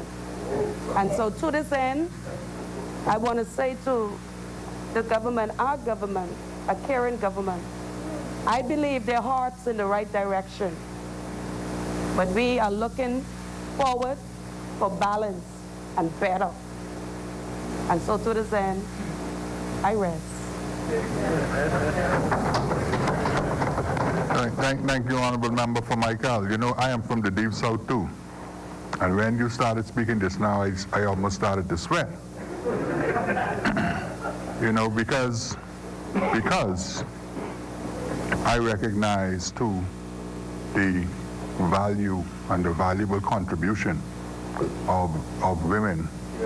Being from the family island, you sort of get a different appreciation for the impact of women on the development of societies. And I can tell you, my experience in Inagua has been one that I've seen women take over households. In our community, we had a situation where most of the men worked at Morton Salt Company, and the women took care of the families, and most of the men were out of town because the salt company was a good distance away from the town. So whatever happened in that town, the women took care of it. And so we must continue to honor our women. I'll have a little bit more to say at the end with respect to Nassau Village.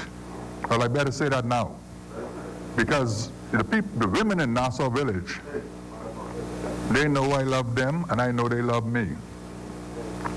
And we have a circumstance in Nassau Village where the women have decided that they want to see transformation in the community. They are tired of living in fear. They are tired of criminal activity, and they have decided as a community that they're going to take some initiatives to bring about the peace, love, and tranquility that they believe they deserve, particularly in their latter years. And in the Michael constituency, Honorable Member for Michael, a matriarch has passed. Her name is Artis Cox. She's the mother of Halsey Dorset. And at this time, I'd like to express my sympathies and condolences to the Dorset, Nixon, and Cox family on the passing of Aunt Tit. Her funeral will be this coming Saturday. Further member statements? The chair recognizes the honorable member for Fort Charlotte. Yes, good afternoon, Mr. Speaker. I would like to begin by joining my colleagues in paying tribute and extending congratulations to not only the wonderful women in our parliamentary caucus, but also to the many wonderful women in Fort Charlotte, throughout the Bahamas, on this upcoming Women's Day, and for their contributions to national development. I would like to extend this to, I know the member from West Grand Bahama and Bimini said that there are many in the backgrounds who push us and lift us to higher heights, and one of those women is my mother, Marcia Young, who several years ago left the Bahamas, and sometime around 2017, during the election time, when I thought she was somewhere in the United States, she showed up at home to campaign with us, and she's never left since. And she's always been that support. She's there. Sometimes she's a little pushy because she doesn't want a lot of people getting close to her son. But that's a mother. The other thing that the member from West Bimini spoke about were grandmothers who serve as a foundation And I didn't expect this today, but I'd like to extend the same tribute to my grandmother who travels with me. She just came back off a long international trip. This is the foundation for me. And I love people to know about my grandmother. And so again, in this time, International Women's Day, I'd like to also pay tribute to her. She passed away at 103 on December 22nd. I want all of that. I saw that. At the same time, I'd like to also extend condolences to two families. One, Melanie Griffith, the member from Yamacross, spoke about her this morning. If you know, she's not just, their family is not just residents of Fort Charlotte, but they're also family members of mine. And I'd like to extend, Melanie's gone through quite a bit over the past few months, losing 3 of her family members back to back within several months, and I'd like to extend condolences to the family on the passing of Wayne, who just passed this past weekend. I'd like to also extend condolences to the Cox family from Smith Street, one end of Smith Street down the street from us, and Dolly Cox on the passing of her daughter, Dale. So I want to express my condolences to those families, let them know that they're in our prayers and thoughts. And at the same time, I would also like to extend a pre-birthday greetings, or give pre-birthday greetings to another member of the Smith Street family. There were 2 women on our block. My grandmother on one end of Smith Street and Flossie Mae Seymour on the other end of Smith Street. This weekend, this Saturday, Mrs. Seymour and Tiny will be celebrating her 103rd birthday. So she will be, my grandmother passed at 103 a few months ago, and Tiny will be celebrating her 103rd this coming Saturday. So I want to extend birthday wishes to her on her soon coming birthday.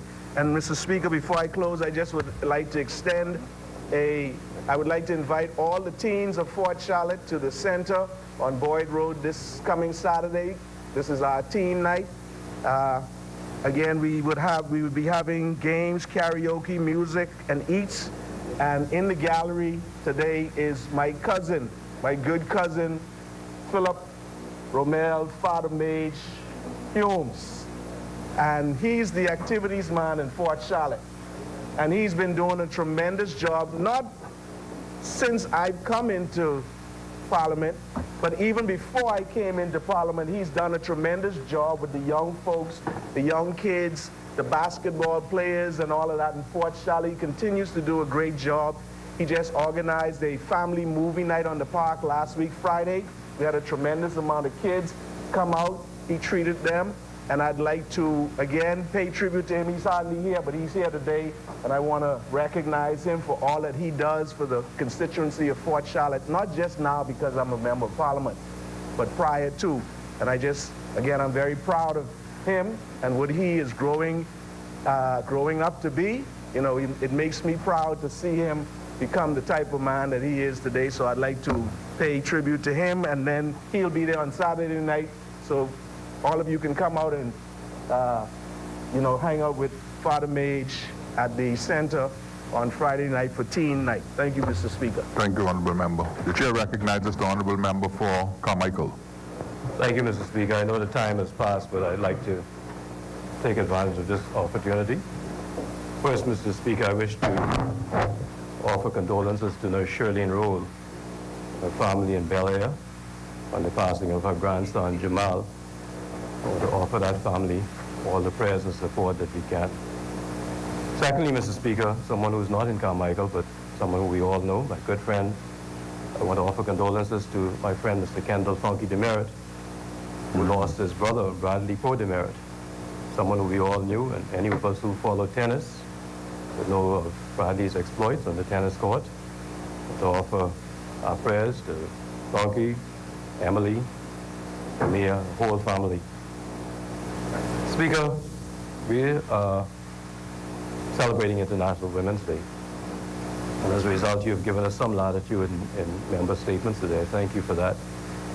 I couldn't leave here today without sending a special shout out to the two ladies who make my life very comfortable at work every day. I know when I said two ladies, you started to look, and that's why I'm specifying work. Nikki and Bianca, I have to say special shout out to them for making things easier for me in the Ministry of Works. I also want to say a special word to a nurse. A few times that I have been sick in my life, I've had the wonderful blessing of having a special nurse. And it's funny, you know, they always seem to smile when they give you these injections in your arm. But Nurse Celeste King, who celebrated her birthday yesterday, I want to offer special greetings to Celeste and all the very, very best.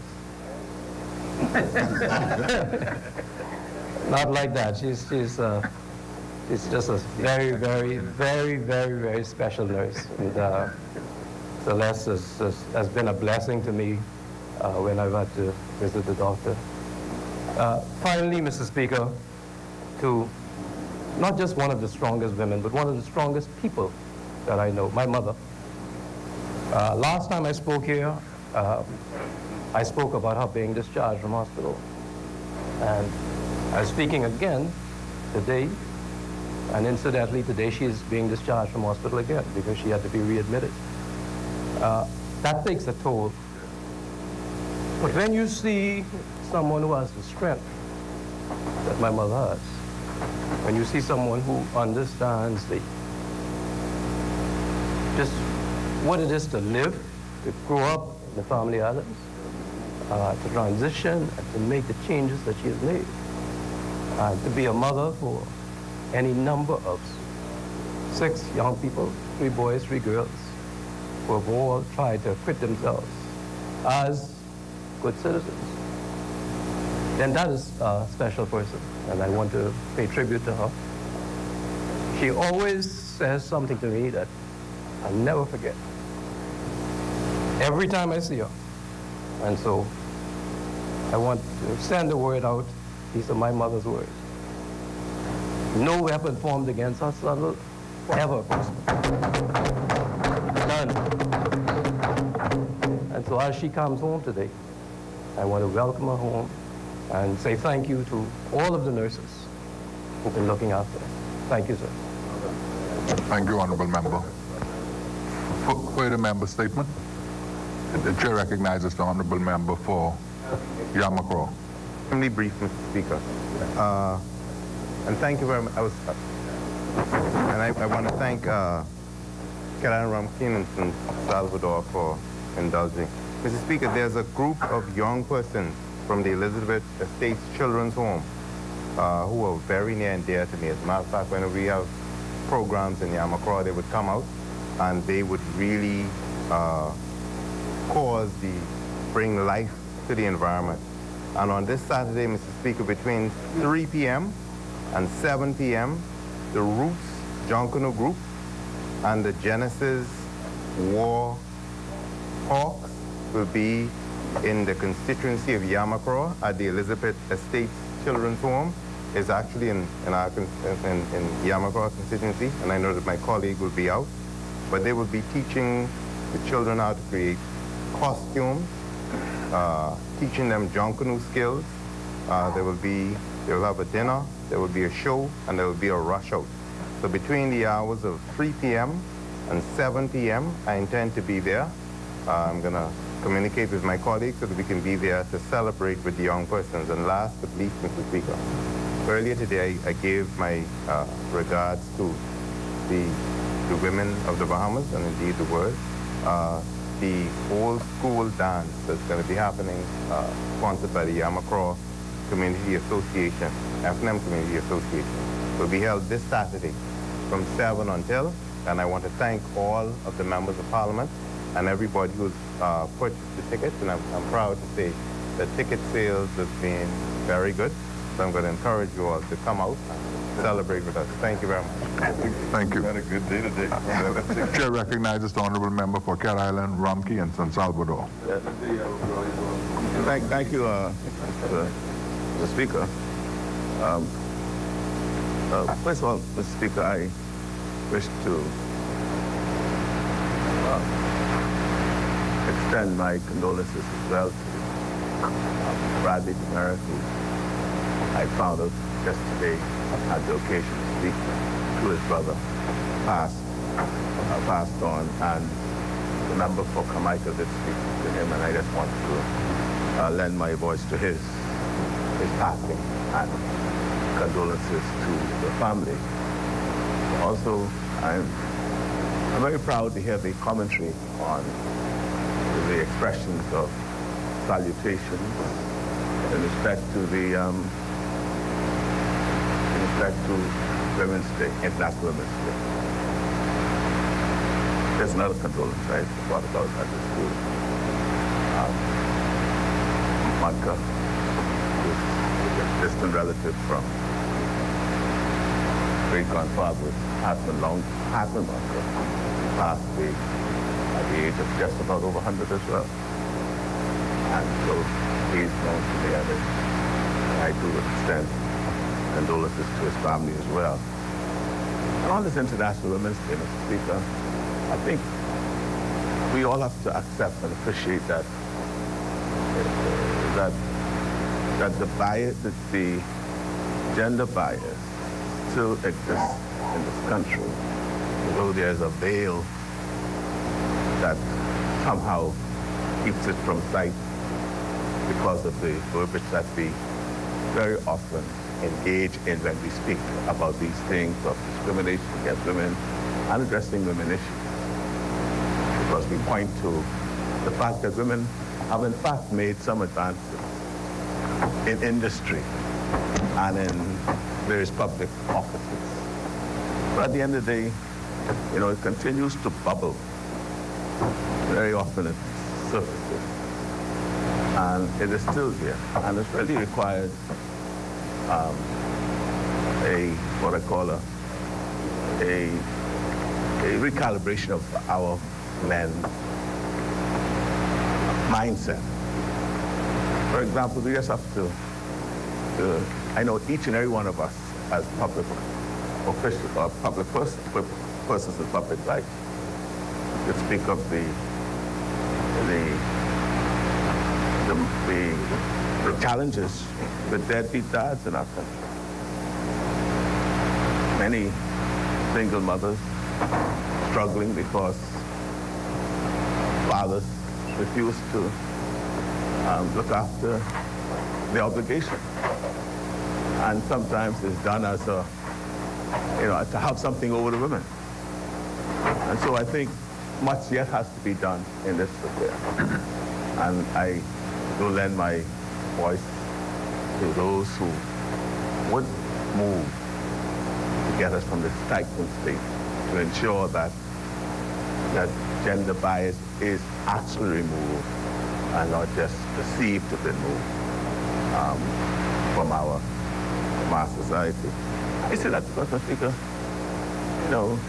there are still men who are reluctant to send their children to school.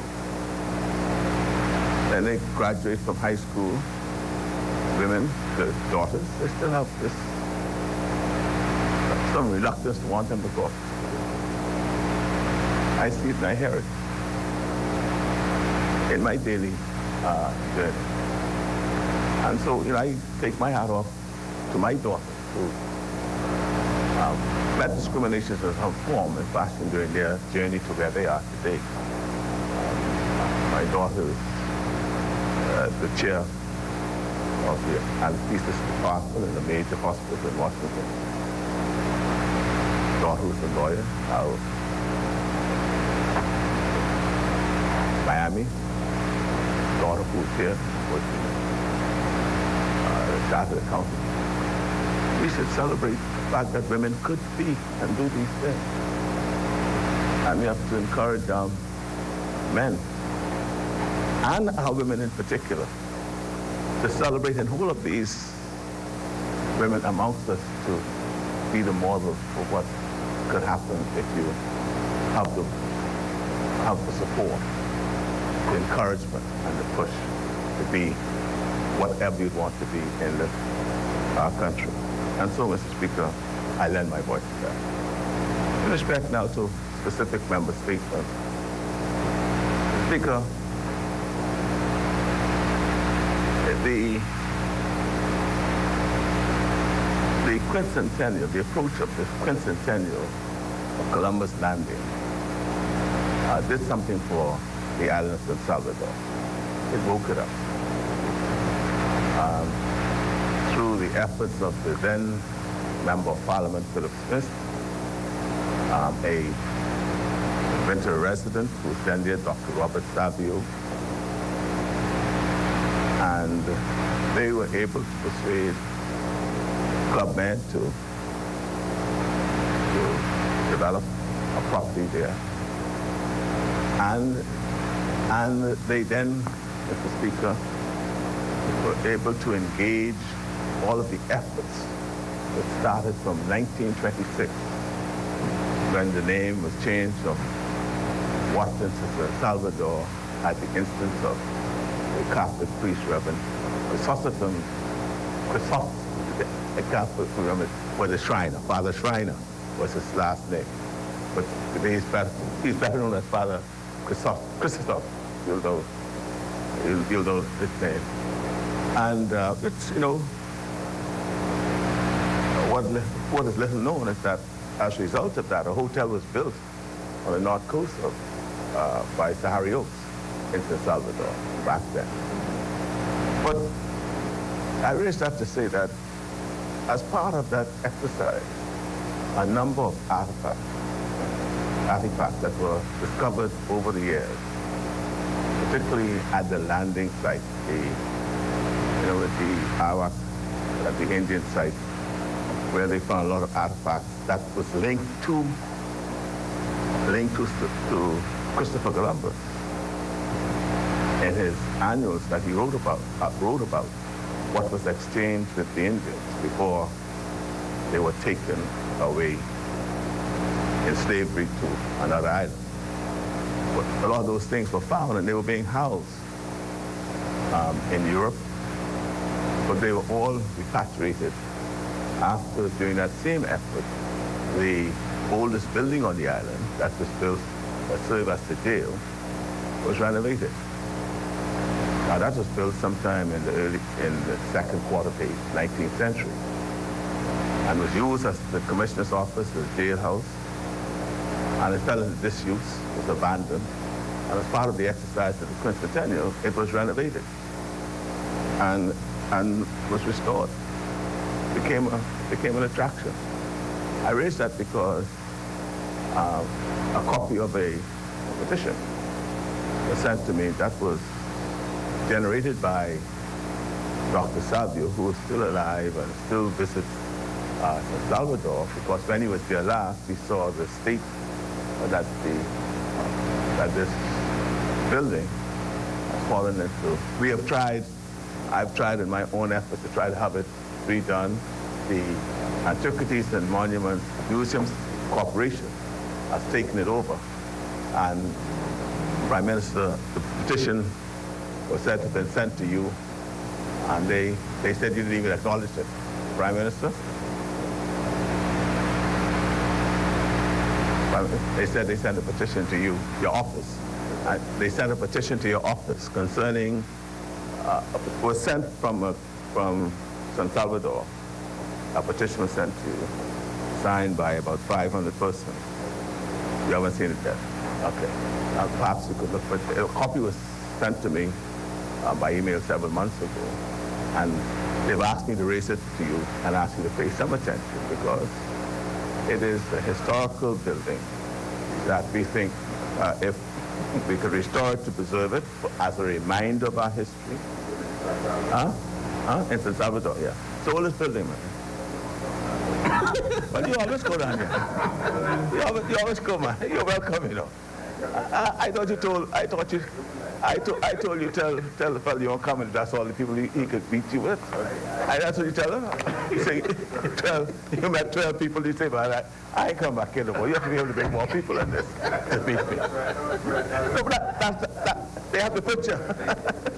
We have the picture. No, but Prime Minister, the truth is that this it was 14? Yeah. Oh, it's in 12. Okay. Mr. Speaker, Mr. Speaker, through you, Prime Minister, it's just that if some attention could be paid through the Antiquities Monuments, the MAA, to look at what could be done, let's restore that.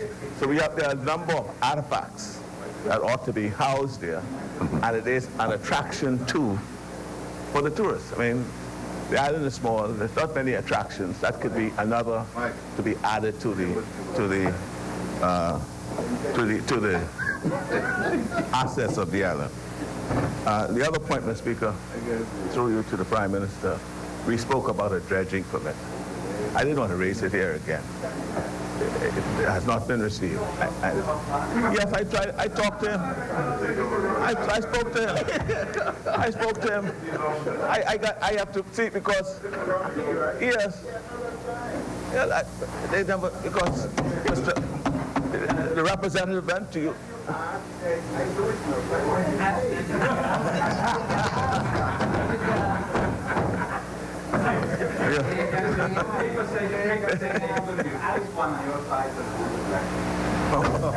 That's what the paper say? Yeah. Well, anybody, because the paper stay put, for anyone to write anything on it. So we'll see that happen. So, Mr. Speaker, well, I thank you. Please check on it, because they did go. I will double check on it because it's not there yet. Okay. Well, thank you, Mr. Speaker. With that, not yet. That is. Thank you. Yeah. The chair recognizes the honourable member for Kalani.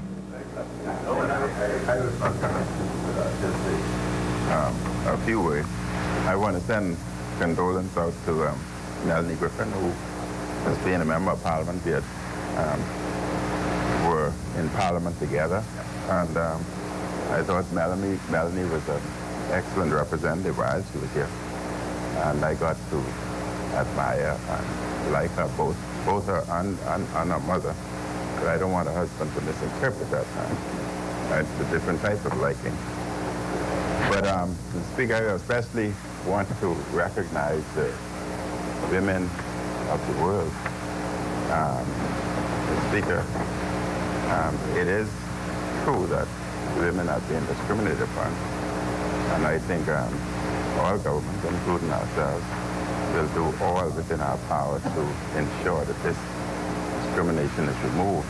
And it's essential that we even strengthen our family courts, because it's somewhat distressful, especially for single parents, knowing what they must go through to receive adequate child support from their respective fathers. And it's no secret, Mr. Speaker, that I have been very, very close to my mother, and I wonder, it's very difficult for me to talk about my mother, Mr. Speaker. She's the woman that I love most of all women in this world, and that would not change. But I would leave it at that, Mr. Speaker, because it's very difficult for me to talk about my mother. But with respect to Family Islands, I just want to remind Andres that I will be traveling to Andres on Friday, where I would commence at about 1:30. But before I arrive to Andres, I would stop at the track meet to support my alma mater, St. Augustine's College, during the track meet.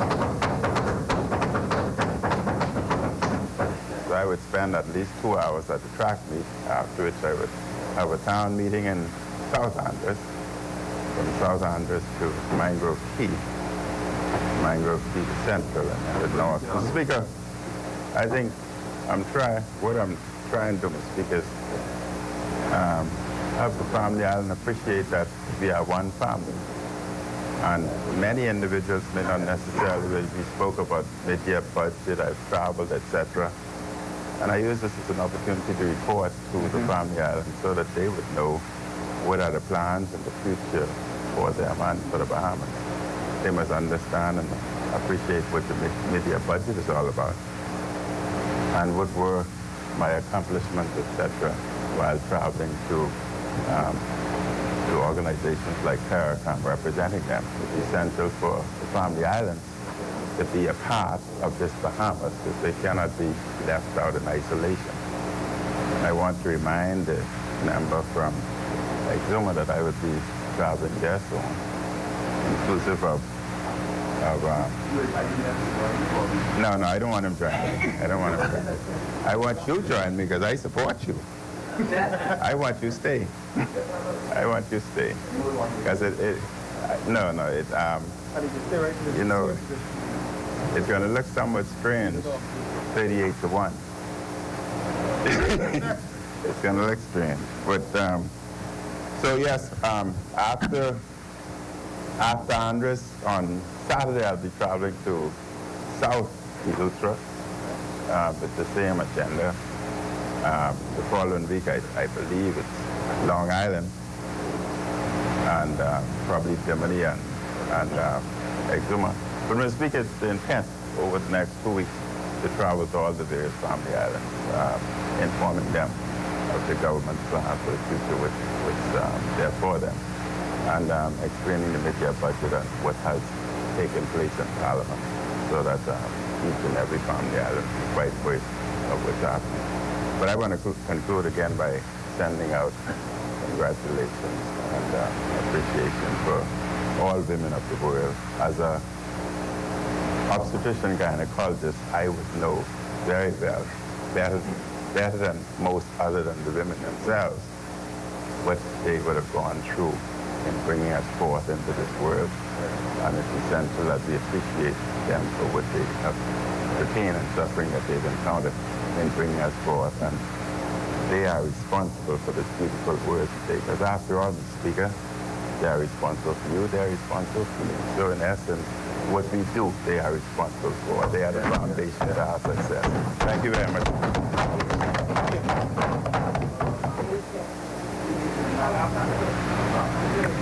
Appointment of select committees. Appointment of select committees.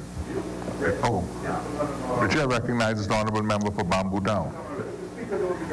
So the time for member statements has long since passed. I thought it would be remiss of me and really a dereliction of duty if I did not stand to my feet. And though one does not oftentimes speak behind the Prime Minister, I craved his indulgence and his permission to do so. But I wanted to, Mr. Speaker, to offer sincere condolences on behalf of me and my family to Ms. Deborah Richardson. Mr. Speaker, she is an older lady. She is a tower of strength, a matriarch in the Bamboo Town constituency. She is the vice chairman of the Free National Movements Association, Mr. Speaker, but she is well respected by all. She had a sudden passing of her daughter last week, Mr. Speaker. It was very traumatic for the family and for the members of the Bamboo Town constituency. And so on behalf of the Bamboo Town constituency, I want to extend our sincere condolences to her, Mr. Speaker, and let her know that earth has no sorrow that heaven cannot cure. Thank you, Mr. Speaker. Thank you, honourable member. Appointment of select committees. Instruction to select committees. Discharge of select committees. Notices for future meetings. The chair recognizes the honourable member for Cat Island, Rumkey, and San Salvador. Speaker, at the next meeting of the chamber, I propose to move the following resolution, or a member on my side to do so. And it reads thus: whereas Section 21 of the Financial Administration and Audit Act, number 26 of 2010, mandates that each year in February, a midterm budget statement setting out any changes required to be made to the current annual budget be laid before the House of Assembly. And whereas the statement may contain amendments to the Annual Appropriation Act and annual forecast of revenue to increase selected expenditures and/or revenues, or to reduce selected expenditures and/or revenues. And whereas the expenditure of in excess of $65 million for the acquisition of the Grand Bahama Buchanan properties, and the maintenance and upkeep thereof has been made. I have to add now.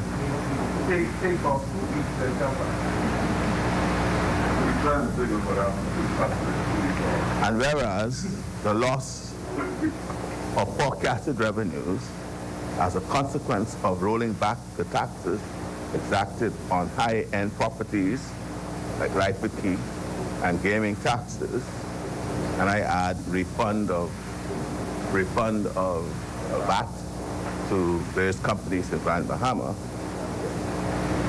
necessarily require changes to the annual budget.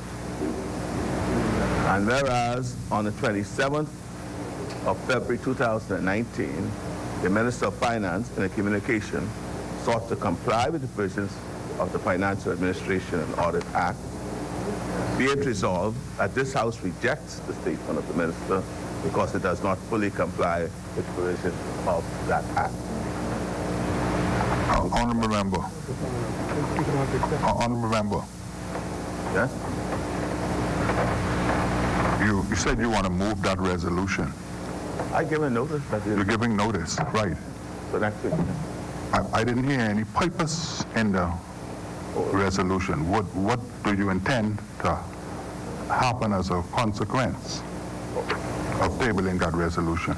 Be it resolved that this House rejects the statement of the Minister because it does not fully comply with the provisions of the FAA. That's it. And that will be, that is the notice. And when the time comes, we'll debate it. Reject the statement of the Minister? Yes. I'll put, that's the notice I put up, Mr. Speaker. Honourable Member. No. Honourable Member, I need to be clear. I need to be clear on what you are trying to do before I accept what you are proposing. Mr. Speaker, I don't know that. I don't know, that there's an option to accept or not to accept. I don't know that. And I let them know, Mr. Speaker, please let me clearly, because I'm not joining in any issue. All I'm saying to you, Mr. Speaker, you ask for notices. I have laid a notice. When you will come to consider whether it's put on the agenda, that's when, if you have an issue, then you could raise it with me at that time, Mr. Speaker. That is why I'm trying to get clarification at this time. Mr. Speaker, is the intent of that notice to compel the government to debate the midterm budget? Not to compel. This is a debate on for me to discuss the statement and persuade this Parliament to reject the statement. That's what this is about. He's laid a statement. I'm saying this House rejects it. Now, when we discuss it, we'll have a vote on it, and they'll decide whether they want to do it or not. That is precisely why I'm asking, Honourable Member, because the result of what you are proposing in that resolution would, in effect, be the debate of the midterm budget. Yes, and Speaker. So what is your authority to compel the government? I'm not compelling the government, Mr. Speaker. That is in essence what would happen if I honored that notice. Mr. Speaker, you have to appreciate your rule, please. I appreciate my rule. Mr. Speaker, well, here's what I'm saying. This is notice time. I'm giving notice. This is the notice to be put on the agenda. The issues of whether this is appropriate or not comes up at the time. It's up for the debate. The question of whether I am compelling them, they don't have to. This is the motion, this is the resolution that we'll debate, and if they don't want to do so, then they can move closure or vote against it. That's all. That's the role of the Speaker. The Speaker, for you to engage in whether I could give notice. That's what you're asking. Whether I could give notice, I just have to give notice. No, I understand, Honourable Member. Yes, Mr. Speaker. Honourable Member. It is the role of the Speaker to determine what whether a notice is appropriate or inappropriate. When did that arise, Mr. Speaker? When did that arise? Perhaps you could show me. You could show me that in the rule, then, Mr. Speaker. Perhaps you could show me that in the rule, Mr. Speaker. Which rule is that, Mr. Speaker? Mr. Rule, could you point that rule out to me, please? The rule? Point that rule, yeah. The Speaker. Point that out, Mr. Speaker. The Speaker has residual discretion. So, yes, but Mr. Speaker, but that residual, if you want to go there, Mr. Speaker, if you're going to talk about residual discretion, where does the where could you... This is notice. I'm giving you a notice, Mr. Speaker. I understand, honorable member. You ask for notice. I'm giving notice when it comes up. We can talk about it then.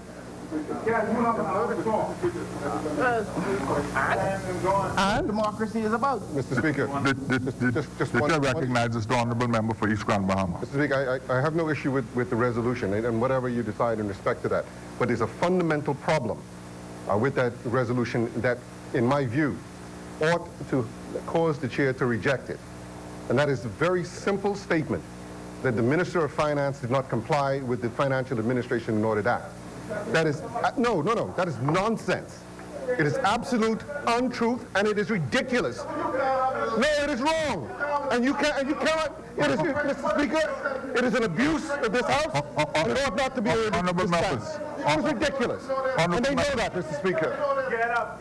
Honorable members. It's ridiculous. They ought not to be able to get away with that, Mr. Speaker. If for no other reason, if they want to have a resolution, if they want to debate, I don't have a problem with that. But that is not, should not stand in this House, Mr. Speaker. Honorable members, that is precisely honorable member, resume your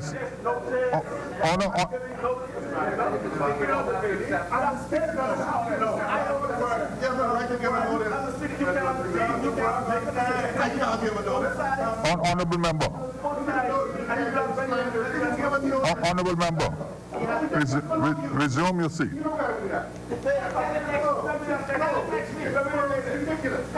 Honorable members, order. It is.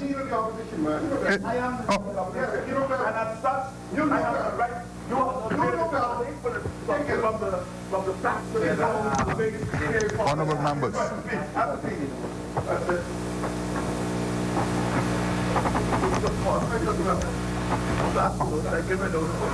Honorable members.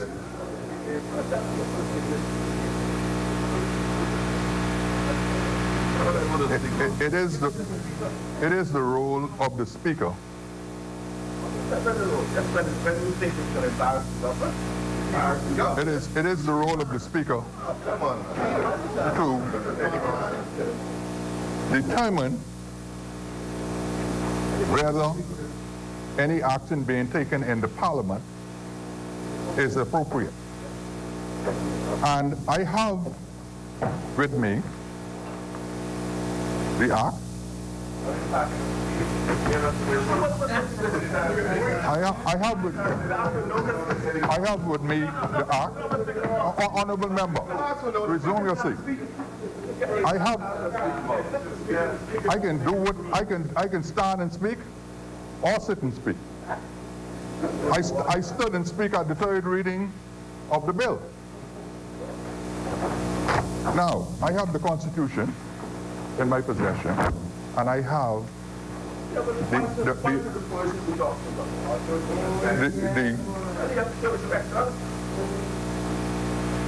and I have the Act.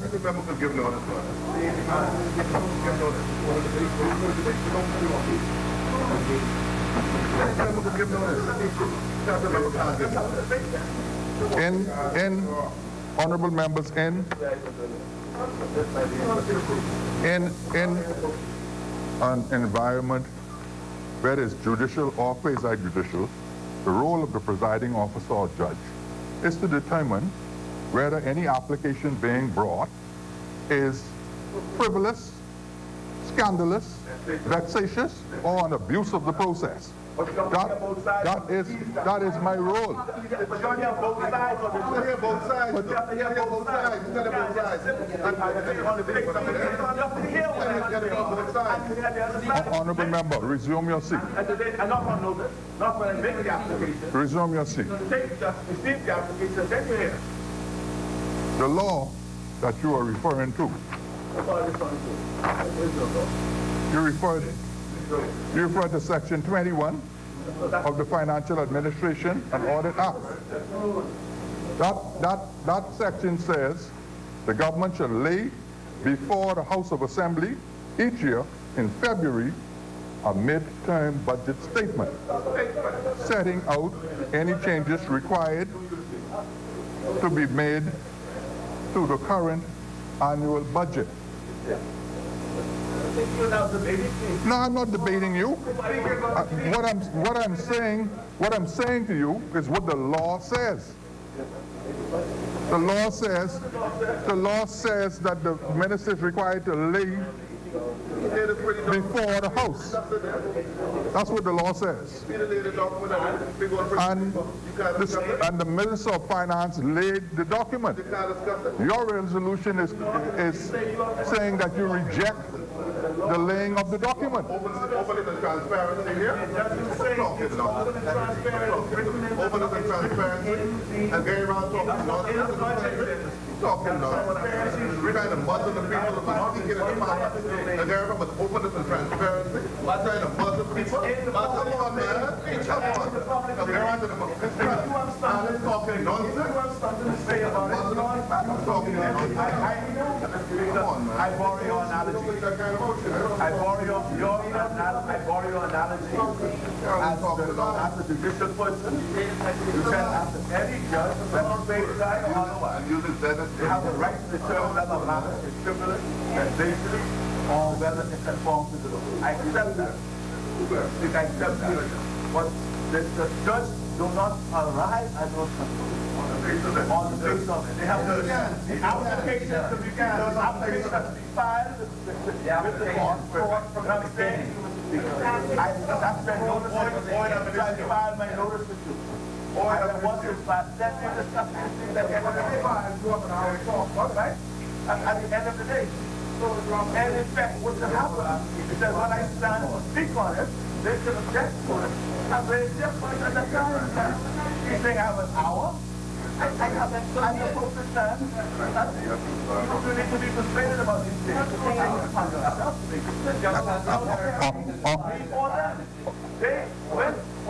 on the agenda, it comes up, I get it to speak. As soon as I get to speak, they can get an object to the saying of the whatever reason they feel. As the member of the speakers object at that point, and they can decide whether they want to hear it, vote against it. I vote against it. I got that.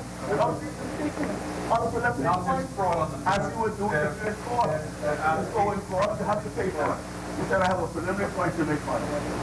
Just as, Mr. Speaker, when they came in to discuss the lease for the council and the board, I raised the preliminary objection before we get to this, just to give this back. And that was just the dead event. Honorable member. As an attorney, I'm certain that you have been before the court on occasions when someone would make an application before the court that is fatally flawed, and on the face of it, and the presiding judge will make a determination at that time that the court cannot be moved based on this application. Without any hearing, the judge has the authority to determine that the application is fatally flawed. And I'll give you an example. I'll give you a personal example that I experienced as an attorney. An attorney came before the court with a summons that was not sealed. And the moment we sat, the judge determined that the court could not be moved based on this summons because the summons did not have the authority of the Supreme Court, it was fatally flawed. No parties had to be heard. The judge made that decision.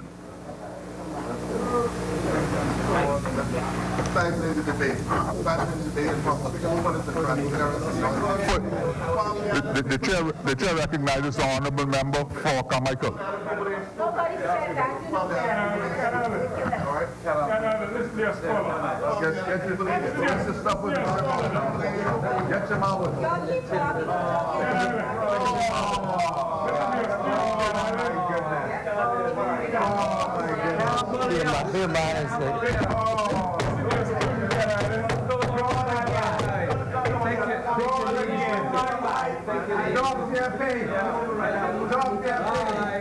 Go on again. Again. Pick up your mouth.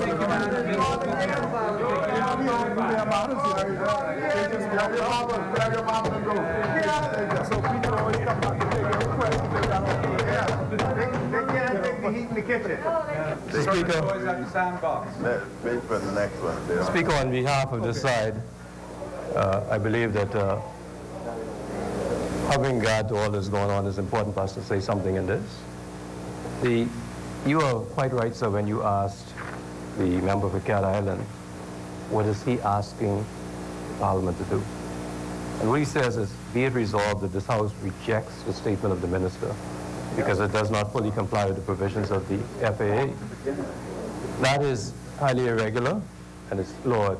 And it's flawed because of the provision that you referred to. The FAA simply imposes upon the Minister of Finance the duty to lay before the House the budget statement. That is his only duty in relation to the midterm budget. Any inference that he has some further duty in relation to this legislation is incorrect, because everything else after that, there's nothing else after that that is mandatory. Everything else is discretionary. Section 2 says the statement may contain amendments, and everything else that follows afterward is discretionary. And so I want to say that this side supports the interpretation. If I may be so presumptuous, say that the view that you have, sir, is quite consistent with the legislation. It is also, as you indicated, consistent with the Constitution. The provisions of Article 129, sub-Article 4 of the Constitution.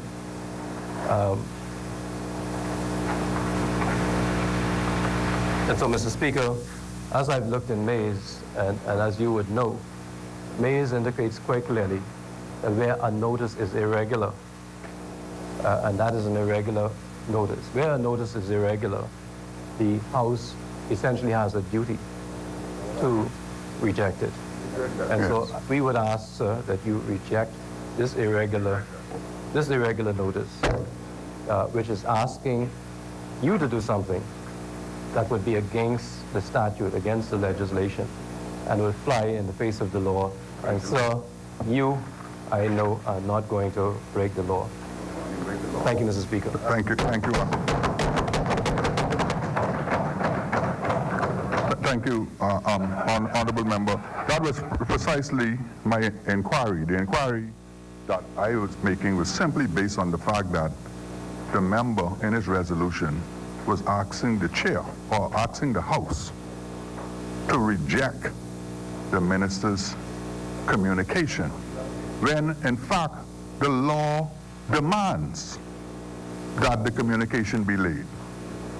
So there must be something highly irregular about that, because what the resolution is seeking to do is asking the House to reject the law. And so, as a consequence,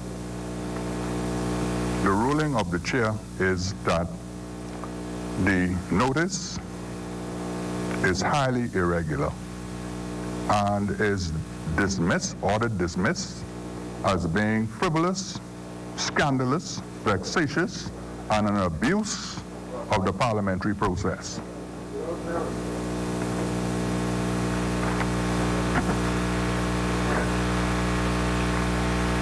Further notices for future meetings. The chair recognizes the honorable member for Bamboo Town. Thank you so much, Mr. Speaker. I rise to renew all matters in the name of the government, Mr. Speaker, and to signal to this House that we will return on the first day of spring, 10 a.m. Wednesday, the 20th of March, 2019. Second. I need a second now. Honorable members, it has been moved and seconded that the House adjourns to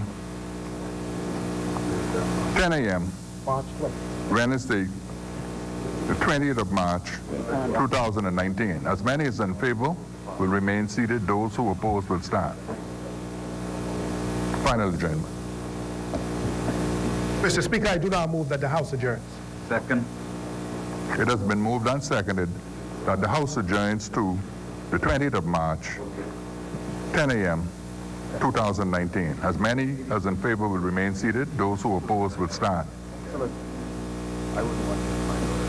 It is ordered that this House stands adjourned until 10 a.m., Wednesday, the 20th of March, 2019.